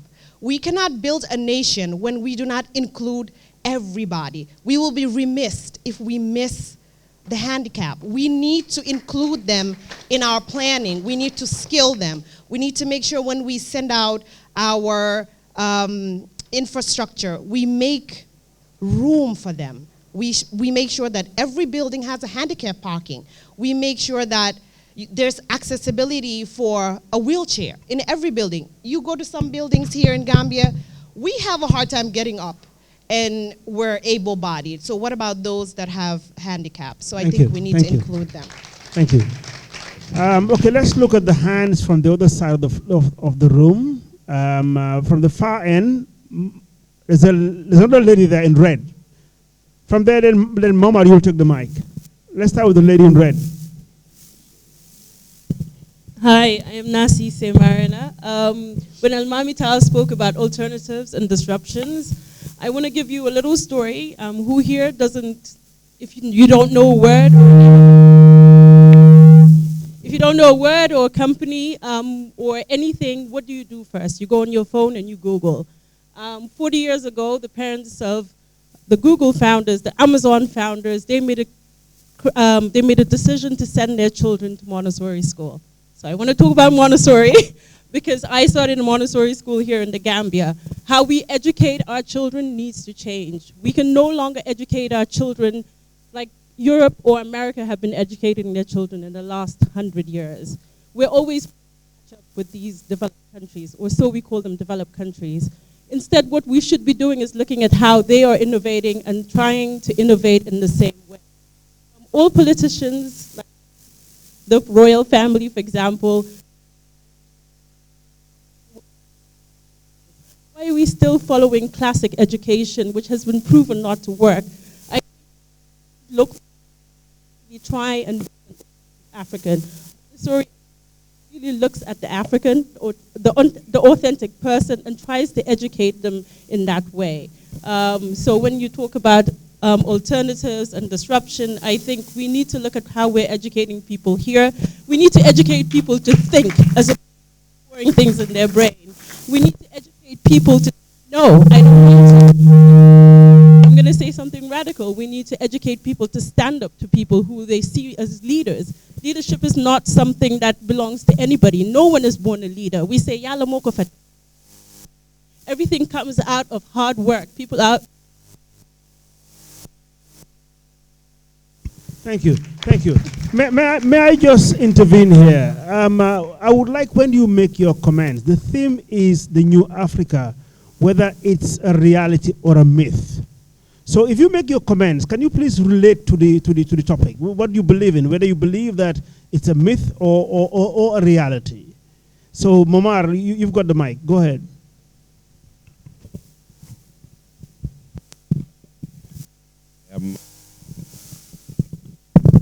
I am Momar Tal. I'm from Trapingo Food.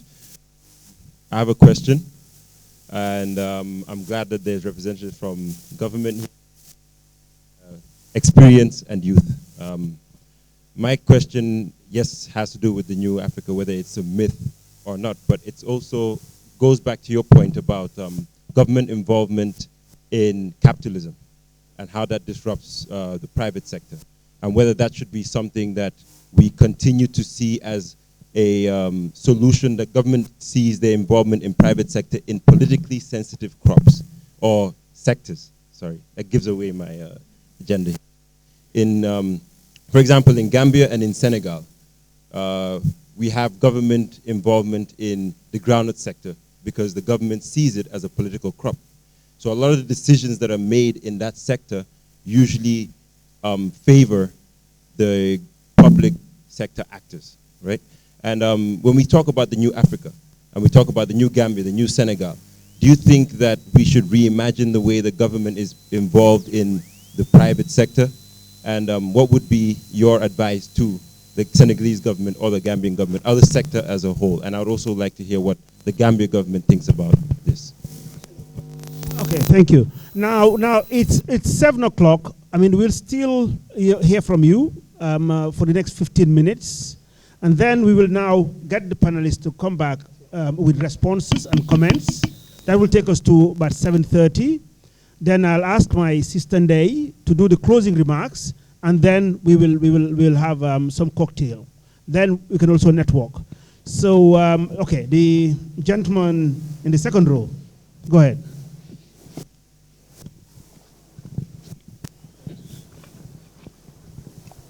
My name is Sarin Modou, and I am a young entrepreneur and socially driven. I think when we really look at the theme of today, we're talking about New Africa, so it's about rebirth. That's what I got from the perspective of Mr. John. But also, we have to go back to the roots, as they said, when they mentioned somebody like Nkrumah, but we can go far, we can say somebody like Senghor or Aimé Césaire, or people that have not been actually directly in Africa, but made a great impact in the life of others. And now we need not only to inspire, because we, the young generation, somebody like Modou knows because we met about 2 days ago, and we sat down on the floor talking about how to rethink the educational perspective we have. Myself, I'm not a product of university. I did my high school in Gambia. I did my primary school in Senegal. I faced the challenge of transiting into 2 different languages, 2 different, not different cultures, but just it was one country. In French, they call it Pangé, when all the word was just one.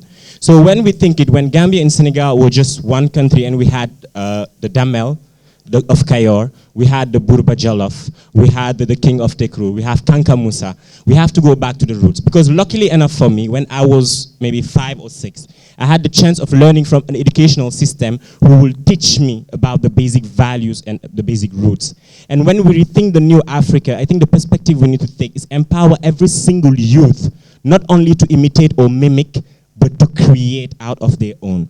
And then on my own perspective, I come back to what I did. I started scratching with ideas, business solution, and problem, and came up with my own business. In a period of 2 years and a half, I was able to achieve self-sustainability. I'm able to go wherever I want, whenever I want. I don't rely on anybody. I feel independent. I don't need aid from X, Y, or Z enterprise or IMF or whatever. I just believe that my drive is my passion, and that's what takes me to the next level. And if every single youth in this country could just think like that and forget about the whole setup of the macro, the micro perspective, because economics itself is built, but they would say, if you look at an empire like the Byzantine Empire, the Ottomans, and then you do a lot of reading and writing, you will really understand that those who led in the world were those who imposed their self. Sometimes you need a cognitive power, you need to be powerful enough to tell people what you feel like and who you are. And I believe that every single youth right here today share my vision and share my passion. And we don't just need to rethink or renew Africa. We need to be that new Africa we want. And we need to put the power in each and everything we are doing, because as youth of today, we are the leaders of tomorrow. And these people, they've done what they're supposed to do. They did it greatly. They're inspiring us, but let's stop on the platform. Let's go out there, make the move, record it, and make sure people see it. And just to conclude, I think I took a lot of time. Yeah. Thank you. Okay. Thank you so much. Yeah, great. Yes, Hassan. Good evening. It's working now, I guess. My name is Hassan Wajalo. I run a startup software engineering company. Mr. Ibrahim, that was quite an inspirational talk. I want to hear more. So I'll ask you 2 questions. If you were 22 years old today, what would you do? Sorry? Oh, 19. Okay, we'll take 22 anyway. Yeah. And if you were president of this country, hypothetically speaking, the Gambia, I know you don't live here, etc., but I would understand better if you talk about Gambia than you were to say talk about Senegal.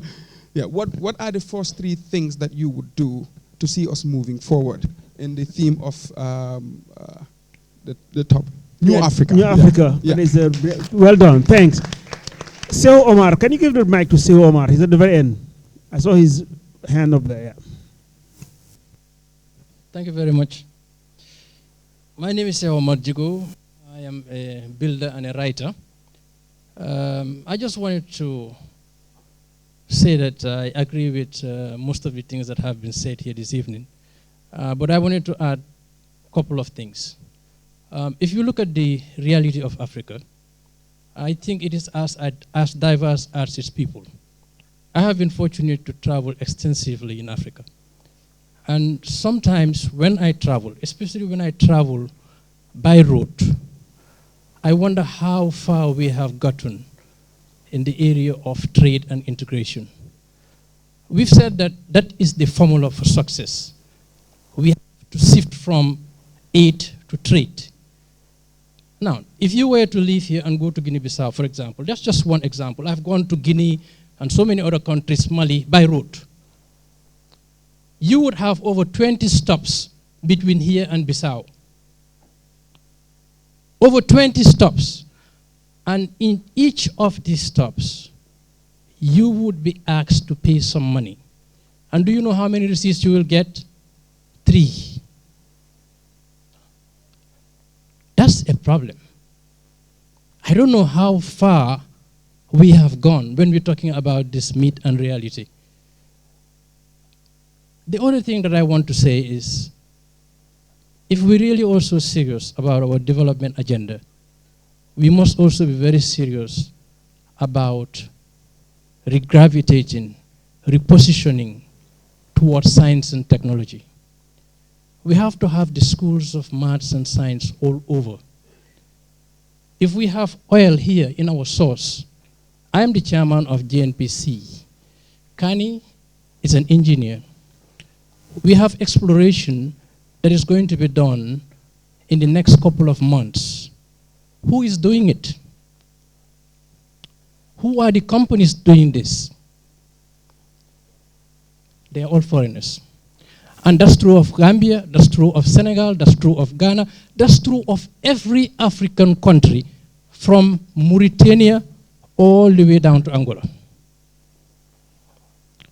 So, how far and how serious are we when we're talking about African development? The engineers are here, but they have not been groomed to the level of sophistication where they will be able to do it on their own. They don't have the equipment, they don't have the skills. Fine, they're coming up. But we still have a long way to go. Now, okay, I'm sorry, I mean, I would have loved to make some little bit more comments. Thank you very much then, since the time is up. Thank you so much, thank you.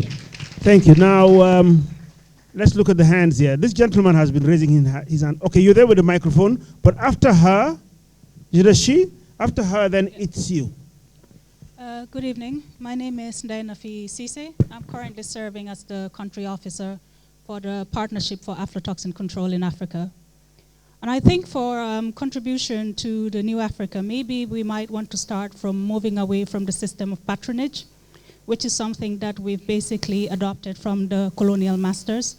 Local leaders basically have taken that position of patronage, which basically causes a lot of setbacks.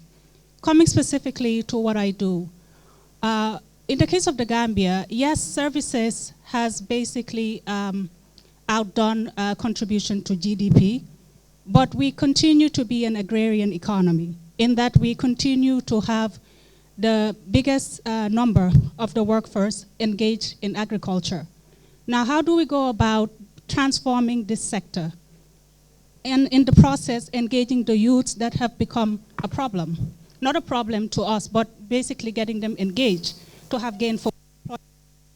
I think it's see how best to commercialize and transform this sector that continues to engage a very big number of the people in our in the countries in Africa mostly towards solving a lot of our issues. And then we move to the technical training institutions as well, again with the youths, because it's a major problem in the Gambia in particular. Because we continue to look down at these technical institutions, where, for example, an economy like Germany, they never got rid of it. And it helped them during the financial crisis because they held on to their vocational skills. So I think it's important to look at these areas, make sure it's demand-driven, because the gentleman from England basically talked about the fact that it doesn't need to be ICT, and I totally agree. It doesn't need to be ICT. We need these technical skills that are needed by the private sector.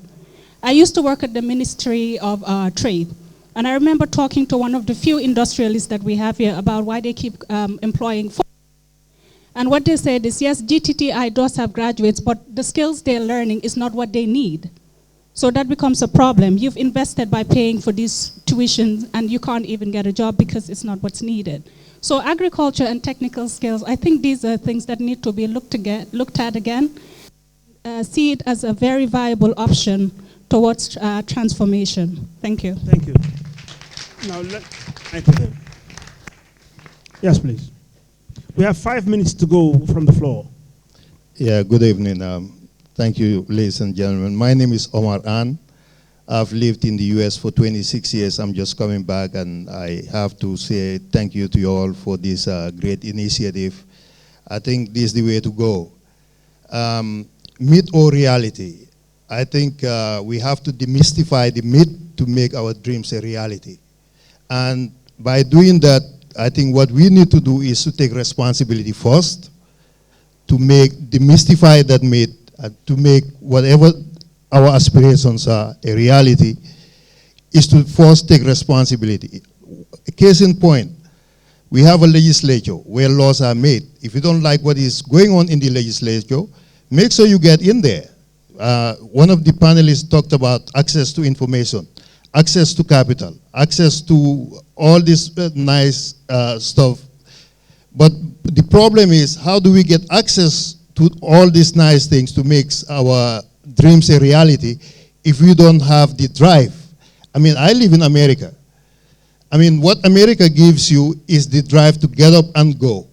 That's the wealth America can give you. It's not money in your pocket or anything, but the drive to get up and go. And I think this is what we need to instill in our young folks, to understand that you have to take responsibility to be successful. You cannot be successful if you don't take responsibility. Thank you.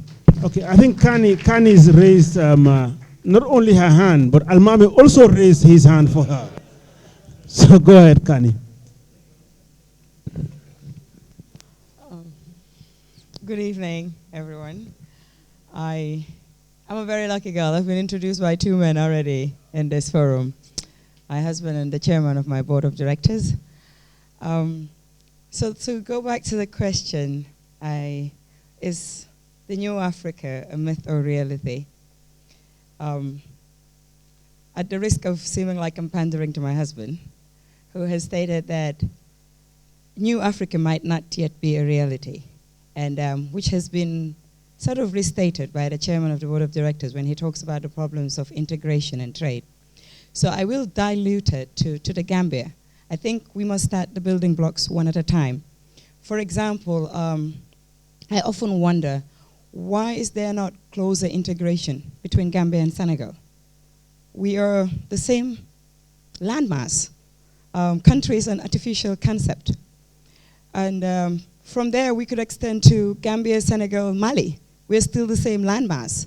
Gambia, Senegal, Guinea-Bissau. I would just take it back to the fact that I'm an oil and gas engineer. And when we're looking at natural resources, geology doesn't know boundaries. We look at it from an MSGBC basin perspective, Mauritania, Senegal, Guinea-Bissau, Guinea-Conakry. Because whatever exists in one of these blocks is likely to be the same trend elsewhere. So even the rocks are teaching us something, that we are one big entity. And the reason we are not, in reality, one big entity is due to our own human constructs. My second point is that, for example, in the Gambia, I believe we are yet to transform into New Gambia as long as central government remains the biggest employer. If we look around at the world, the success stories we like to espouse, their governments are not their biggest employers. In the US, the government is not the biggest employer. In China, state-owned companies might be the biggest employer, but they're not central government. But it's what it is in the Gambia. It's what it is elsewhere.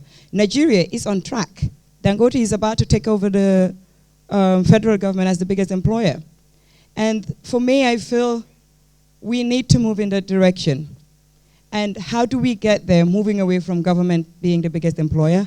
I'll tie it into two earlier contributors, Ms. Narcisa Marena and Ms. Faye, when they stated that we have to change how we educate our people.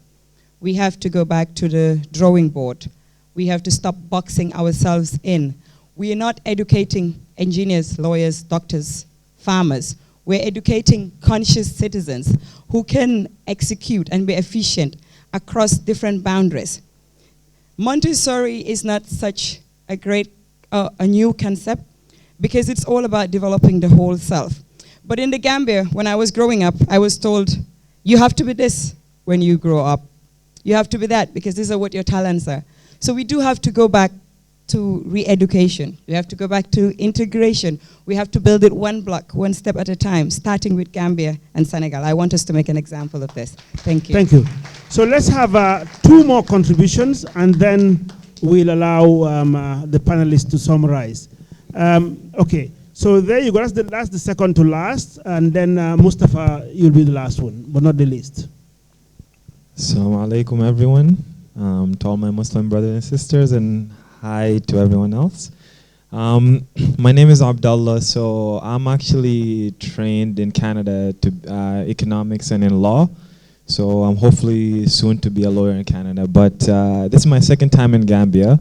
I'm here to, just to see if it's possible to come back to the continent. And one thing I've realized in the last 2 months that I've been here working with my friend Hallie here is that we talk a lot. All of us, I think, in this room have studied maybe in universities or colleges abroad or even here, but we rarely really look at the normal Gambian on the.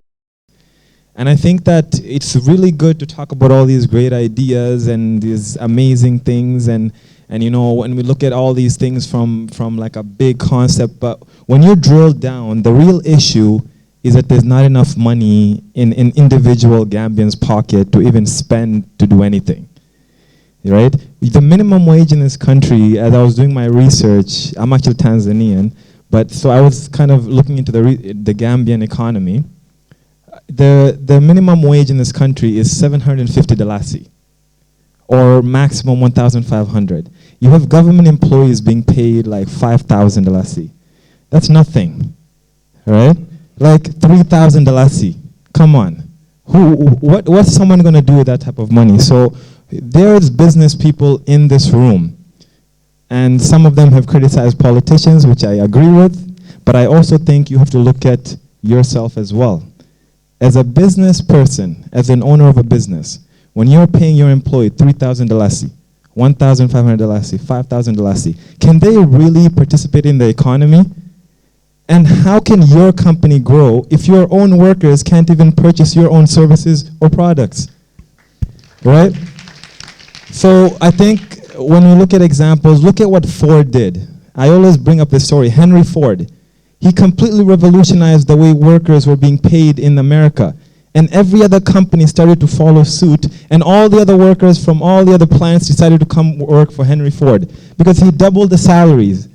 And he started a new trend in the economy of paying workers well. And those workers bought his own cars that were coming off of his own plant, and he became richer. So I'm challenging every single person in this room. You guys are business people in this room. Take responsibility for your workers. Thank you. Pay them well so that they can spend in your services and products. Okay, Mustafa, you should be the last one, yeah. Mustafa.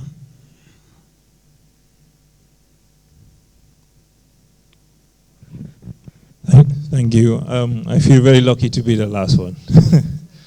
Well, sorry, my voice is cracking a little bit. Bringing back to the topic, what does it actually mean? That's a question I asked myself when I had the invitation yesterday. Are we talking about an industrial revolution? Are we talking about a shift in the way we govern? Are we actually talking about a single market? We have to be clear as to what the new Africa actually means. After the Second World War, we saw industrial revolution in Europe. When Europe became the European Union, it became a new Europe. We're talking about different sectors. The young gentleman over there spoke about manufacturing. Somebody spoke about ICT. It's a big continent, 54 countries. We can have Gambia being a service-based economy. We can have the Congo being a manufacturing country. So we have to be clear in our minds as to what the new Africa actually means for us to actually agree whether it's a myth or whether it's a reality. Thank you. Thank you so much. Thank you. So now, we have to now allow the panelists, we'll give them 15 minutes to react to your comments or answer any questions, and then we will wrap up. So go ahead, you've got the mic. Thank you, Taf. I knew that people in Senegal were very passionate, but I had no idea Gambia is even more passionate than Senegal. It must be something with the water that we drink in both countries that make us all extremely passionate. It's very encouraging to hear that. I think, let me start with the good news. The good news, I have not heard anybody question this as a myth. Everybody believes that this is a reality, it can be a reality. So therefore, I think we've answered our questions without actually saying what is the myth or reality. It's very encouraging to hear that actually this is doable, it's possible, and all of us together certainly can achieve that. Let me just pick up a couple of comments because I didn't see question, but more comment and contribution. Some to agree with the comment, others maybe to add more stuff. I think with regard to the definition, obviously the three things that you mentioned is all of that together. Is the change of mindset, the way we govern, the way we industrialize our countries. So you can't be one or the other, it's actually all of them together will make the new Africa. I think what we haven't said, it should have been actually new Africas as opposed to new Africa. Because each country has its own reality, and the new Africa may not happen the same pace from one country to another. So therefore, it's very important to take into account the differences we have in our respective countries when we talk about new Africa, so it doesn't come across as one size fits all. I think second comment with regard to Senegambia. And what we're having here today is a revolution. A couple of years ago, Senegambia was all about politicians getting together and fighting over a bridge. And they can't get along 10 years, 20 years, they don't have the bridge. I'm here as a Senegalese who was perfectly bilingual, talking to Gambians about how do we actually move Africa forward. Just think about all the other Africans, Senegalese, who can come here and share, as well as the Gambians coming to Senegal and share with us. We're going to change completely the dynamic. It's no longer about us waiting for the politician. That's what to do. Because the minute we start doing business together, it makes perfect sense for us to put pressure on the politician to follow. So me, the future of Senegambia is, yes, the politician, but us as well, it's extremely important. Third comment was regard to change of mindset. I mean, I agree. All the stuff I talked about, and by the way, I wouldn't call them 10 commandments because it comes across as like very religious, but I was just reflecting on my experience having worked for the public sector, private sector, and the World Bank and others, to realize the 10 things that I consider as important element that should go into the debate about New Africa. But I think the starting point should have been exactly what you said, Samuel, which is a change of mindset. Unless we Africans believe that we can actually make it happen, we can get things done, no matter how many infrastructure and roads you put in the road, it's not going to happen. So therefore, change of mindset is important. We have to recognize not only its importance, be proud of as Africans. Africans who could be anywhere in the world and actually claim their African roots and background. So therefore, that is something that why TAF and myself and other people believe whatever we can do to inspire other Africans to be part of the African background, obviously we should do it. But with regard to inspiration, we don't have to go very far. If you look at our history, Kwame Nkrumah, Senghor, and other African leaders, I actually coach on public speaking. And what I do before I even talk about techniques, I tend to go back to our own history, storytelling. For those who speak Wolof, Lipon, Amon Nafidanan, that's it. We all grew up with our grandmothers telling us stories about the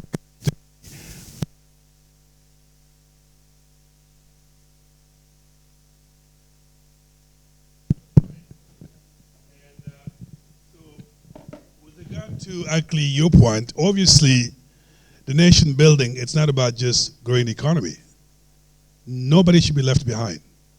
The handicapped, the youth, the children, and the list sort of goes on. We have to make sure that we actually grow together as a nation, as opposed to just some people benefiting from the wealth of our country as opposed to everybody. So I believe what we see in the West, whereby the handicapped has access to all the services, should be the same thing in Africa, in the new Africa, and I believe in what you're saying. And with regard to your question about government and business, I mean, one wise Minister of Finance of Malaysia told me, African government should get out of the business of doing business and be in the business of facilitating business. I mean, growing up in Senegal, even the movie theater in my corner was actually managed by the government, for God's sake. You can give that actually to the private sector. So therefore, the role of the government is to facilitate business as opposed to doing business. The problem in our countries is government may say that, but they may have an interest in a particular business, and that makes them compromise as opposed to thinking about the general interest, and that's what you have in most of these countries, whereby something you would call insider trading. They have information and give it to someone else, and basically the rest is history, as opposed to protecting the interests of the nation as a whole. It was a question about if I were like 20 years, well, for the record, I'm 19, so that's not an issue. But what I will do as a leader in any African country, not that I have any plan for the 2019 in Senegal, one will start, first of all, by actually showing the way, leading by example. Most of our leaders will talk about governance and transparency, but they don't actually show governance and transparency in the way they conduct business. And it's not even the government, but even in your own company, if you spend every day and telling them about the rules, but you're the first one to violate those rules they set across, of course they will not believe you. So I think that number one has to be obviously making sure that you show the way in the way you conduct the business of government, so the interference is not such that you actually, as the leader, actually sabotaging your own government because you interfere too much. I think the second thing I will do, as I said earlier, really empower every person in the country to be part of the solution. I mean, we're all saying it. Well-educated Africans, extremely bright. And all of us are saying that any problem we have now in the continent, we actually have solutions for this problem from Africans themselves.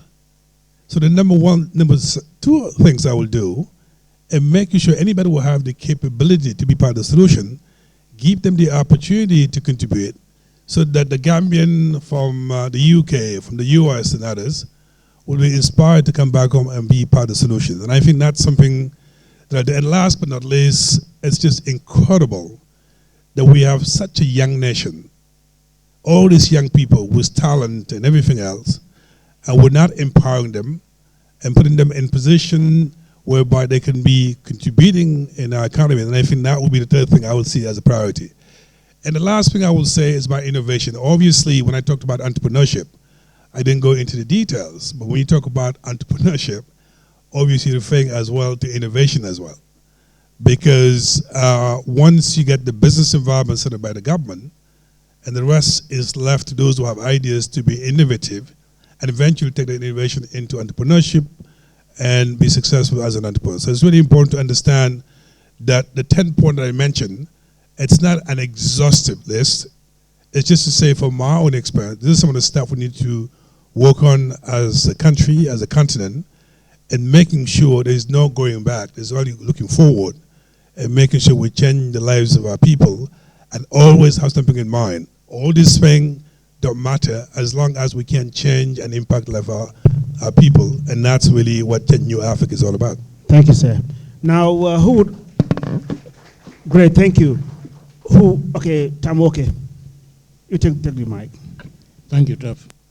I just like to clarify two issues. One, we talk about access to markets in Africa. There are 1.2 billion Africans as a 2002 African Union estimates.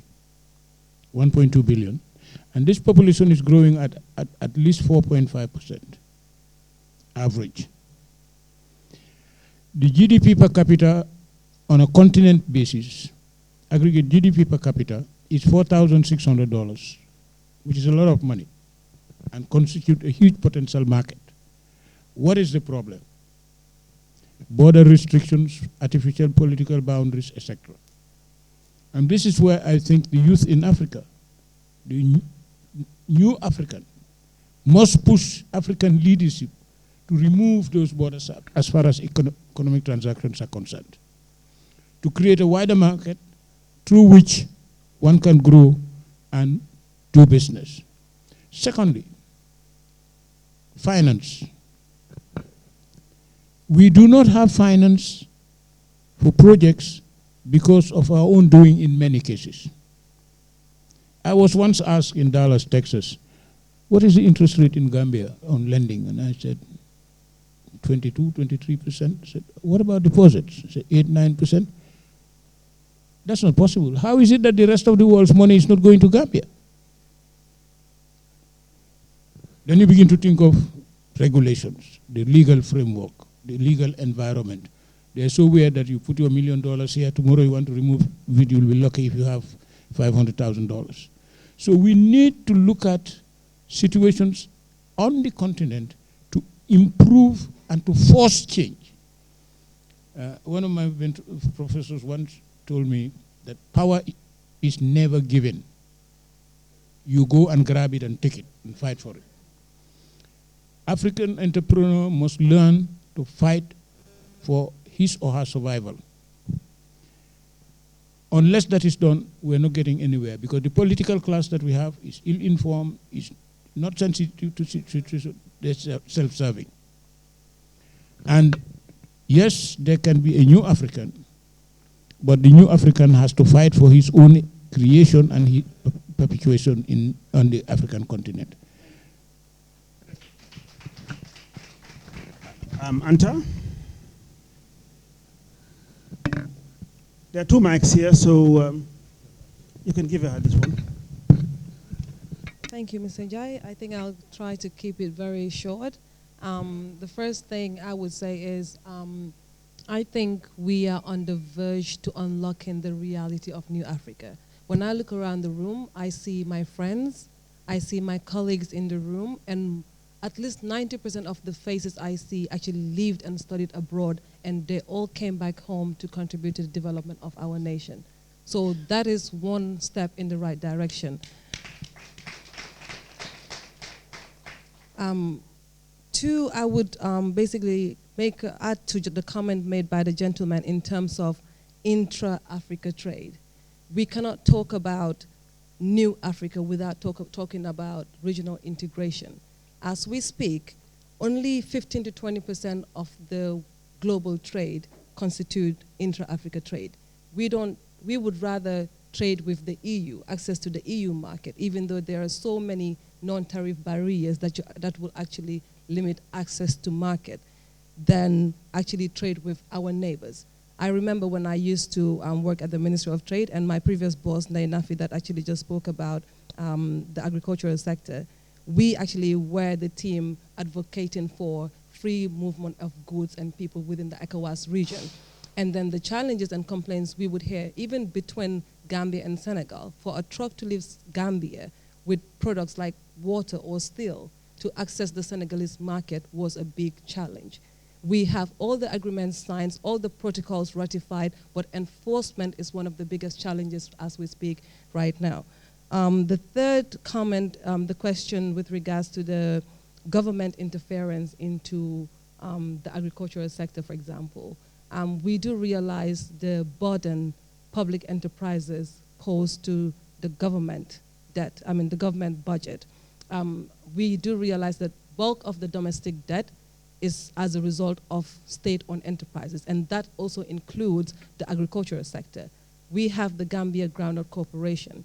They are faced with a lot of financial constraints, yet the government wants to baby the institution rather than letting it go, given that it is a liability. So what we are doing as a state is we identify, at least out of the 40 public enterprises, we identify the revenue generating ones. We break them down into their contribution to national development. Are they a liability to government, or are they actually contributing, paying back to government? And the agricultural sector is one of them. So we have a 3-year plan of restructuring, looking at possible options to either privatize. A lot of people may say we don't like privatization because it's the World Bank, IMF sort of perception, or we're looking at diversification. But these are options that we're looking at currently as we speak, whether we need to maintain GGC as a public enterprise or to actually allow private sector within the agricultural sector to participate and then contribute to development. Thank you. Thank you. Okay, last but not the least, Modou. How much time? I have so much to say. How much time do I have? So go ahead, yeah. You've got about 3 minutes to go. Wow, okay. No, I'll start off with, before I forget, to react to a statement that was made by, I think it was Kani in the back, about the central government being the biggest employer and so on. I realize we live in a time where it's sort of in style to be anti-government, to be anti-state, to be pro, private sector and so on. That's absolutely fine. But one thing we need to realize is that the central government being the biggest employer isn't actually a problem. Russia, China, among other countries around the world, that is the case in Russia, that is the case in China, and I think China is doing quite well. So I don't identify that as a problem. I would expand on that point and focus on this idea, because every conference like this ends up being a tug of war around the idea of the role of the state in development and the role of the private sector in development. I want to point out that even the example you gave, pointing at Dangote, everyone looks at Dangote as this great entrepreneur that defied the odds and is Africa's richest man. Dangote is the beneficiary of a very successful industrial policy by the Nigerian government spanning a couple of decades now. So it points to the fact that some of these stories are not being told completely, and we're missing out key points, which makes us go down a path that might not necessarily be beneficial for us in the long term, because we're looking at these sort of success stories and not really looking at the actual story behind it. And then I just want to point out one great book I think everyone that really cares about the true story of development should read. It's The Entrepreneurial State by Professor Mazzucato. She talks about how I'll give you an example. The iPhone that everyone talks about. It's this great product of the private sector, right? Wrong. It's everything that makes the smartphone smart was developed by the US government. GPS, internet, what else? Touchscreen. What else makes the iPhone smart? Anyway, I think you get the point. It was developed by the US government based on research they did for the US military. Because the government is able to take long-term risks with their investment. The private sector is looking at 3 to 5 year return. It doesn't, the two models don't fit together. And this insistent sort of push to somehow marry these two things that cannot get married, you know, they're going to end up getting divorced, or even, you know, Tasebi or something like that. We need to look at things the way they are and focus on the realities on the ground, instead of, because if someone comes up with an idea, oh, PPPs are great, let's marry public and private, you know, into partnerships. And then the government takes the risk, you know, puts the investment in, and then it's socializing risk and then privatizing profits. So I just want to remind everyone on that point. I had so much else that I wanted to talk about in terms of youth unemployment and so on, but you know, I guess I don't have enough time, but thank you. Thank you. Great job. I think we've done very well.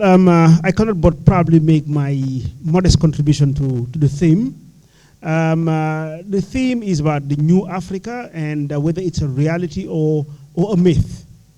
I mean, in my own contribution, I mean, I would like to start somewhere, and I would like to start when I started business to where I am today, and then what I'm looking up to.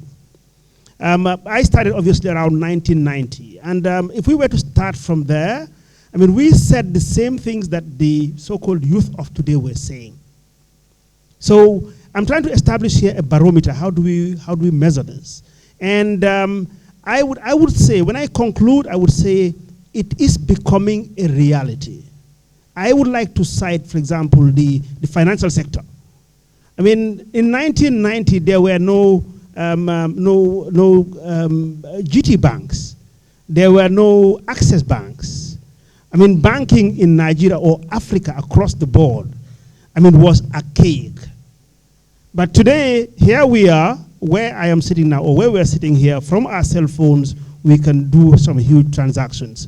So if you ask me, from that point of view, I think it is becoming a reality. Another sector that I would like to take is the telecommunication sector. Let's again look back from 1990, when I started. I mean, you would need to apply for a phone line that will take you probably 3, 6, 9 months. We were sending telegrams. I mean, somebody will say, well, we could have been faster than this. But today, from our small tools here, we can do a lot. So we no longer need to apply for phone lines, you know, cables being brought in.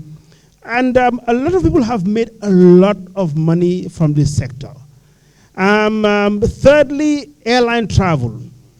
You know, again, we've come a very long way. I mean, I remember when I traveled to Nigeria those days, there were only Ghana Airways and Sky Power, the flying elephant. And Ghana Airways used to start from Las Palmas and hop. It was the hopping bird. I mean, it will hop from Las Palmas to Dakar, Banjul, Freetown, Conakry, Robertsville, Accra. By the time you actually don't get to Nigeria the same day. You leave Banjul about 8 o'clock in the morning, and then by 6 o'clock in the evening, you are in Accra. So you spend the night, and then in the morning, you take another flight. Buying a ticket was through a travel agent. You know, today, from your phone, you buy a ticket. And again, on investments. I mean, I've heard a lot of young people saying, oh, no, there are no opportunities. They don't look at us, you know, as Africans who can take our own responsibilities. But I think really you have been empowered. If you ask me, you have been empowered. We've gone through this. I mean, as an African, as a Gambian, I mean, I started from here. Today, I'm amazed that I go to some huge African countries and I'm addressed as a Gambian investor. You know, so I think there are opportunities. Some might argue that it's still a myth, but if you ask me personally, I think it's becoming a reality. It's up to us to go for the ball like in soccer. You don't wait for the ball, but you go for the ball. Now, finally, before I give the mic to my sister to wrap up and give the voters thanks and the final remarks, I just want to read an SMS I received, a message I received about 2 days ago, which is quite encouraging on what we're doing now. And this is from one of the attendants at the last conference we did in December. And I just want to share this. And I think it's quite encouraging. It says, thank you for organizing a most productive 2 days of breathtaking exchanges that I hope will continue to inspire and motivate this and future generations of Gambians to the call of national duty. In truth, I was privileged to be among such a distinguished array of Gambians. When the EU said Gambia does not need foreign experts to regenerate our country after 22 years of dictatorship, they knew what they were saying, and TAF Africa Global brought them all together to showcase that fact. So I think we have the resources, we have the human resources. I think there is the will today to develop our continent. So I would just say that let's move on, grab opportunities, and make it happen. On that note, I want to thank you very much for taking time of your very busy schedule and making this event a reality. So now I'll give the mic to my big sister, who will wrap up.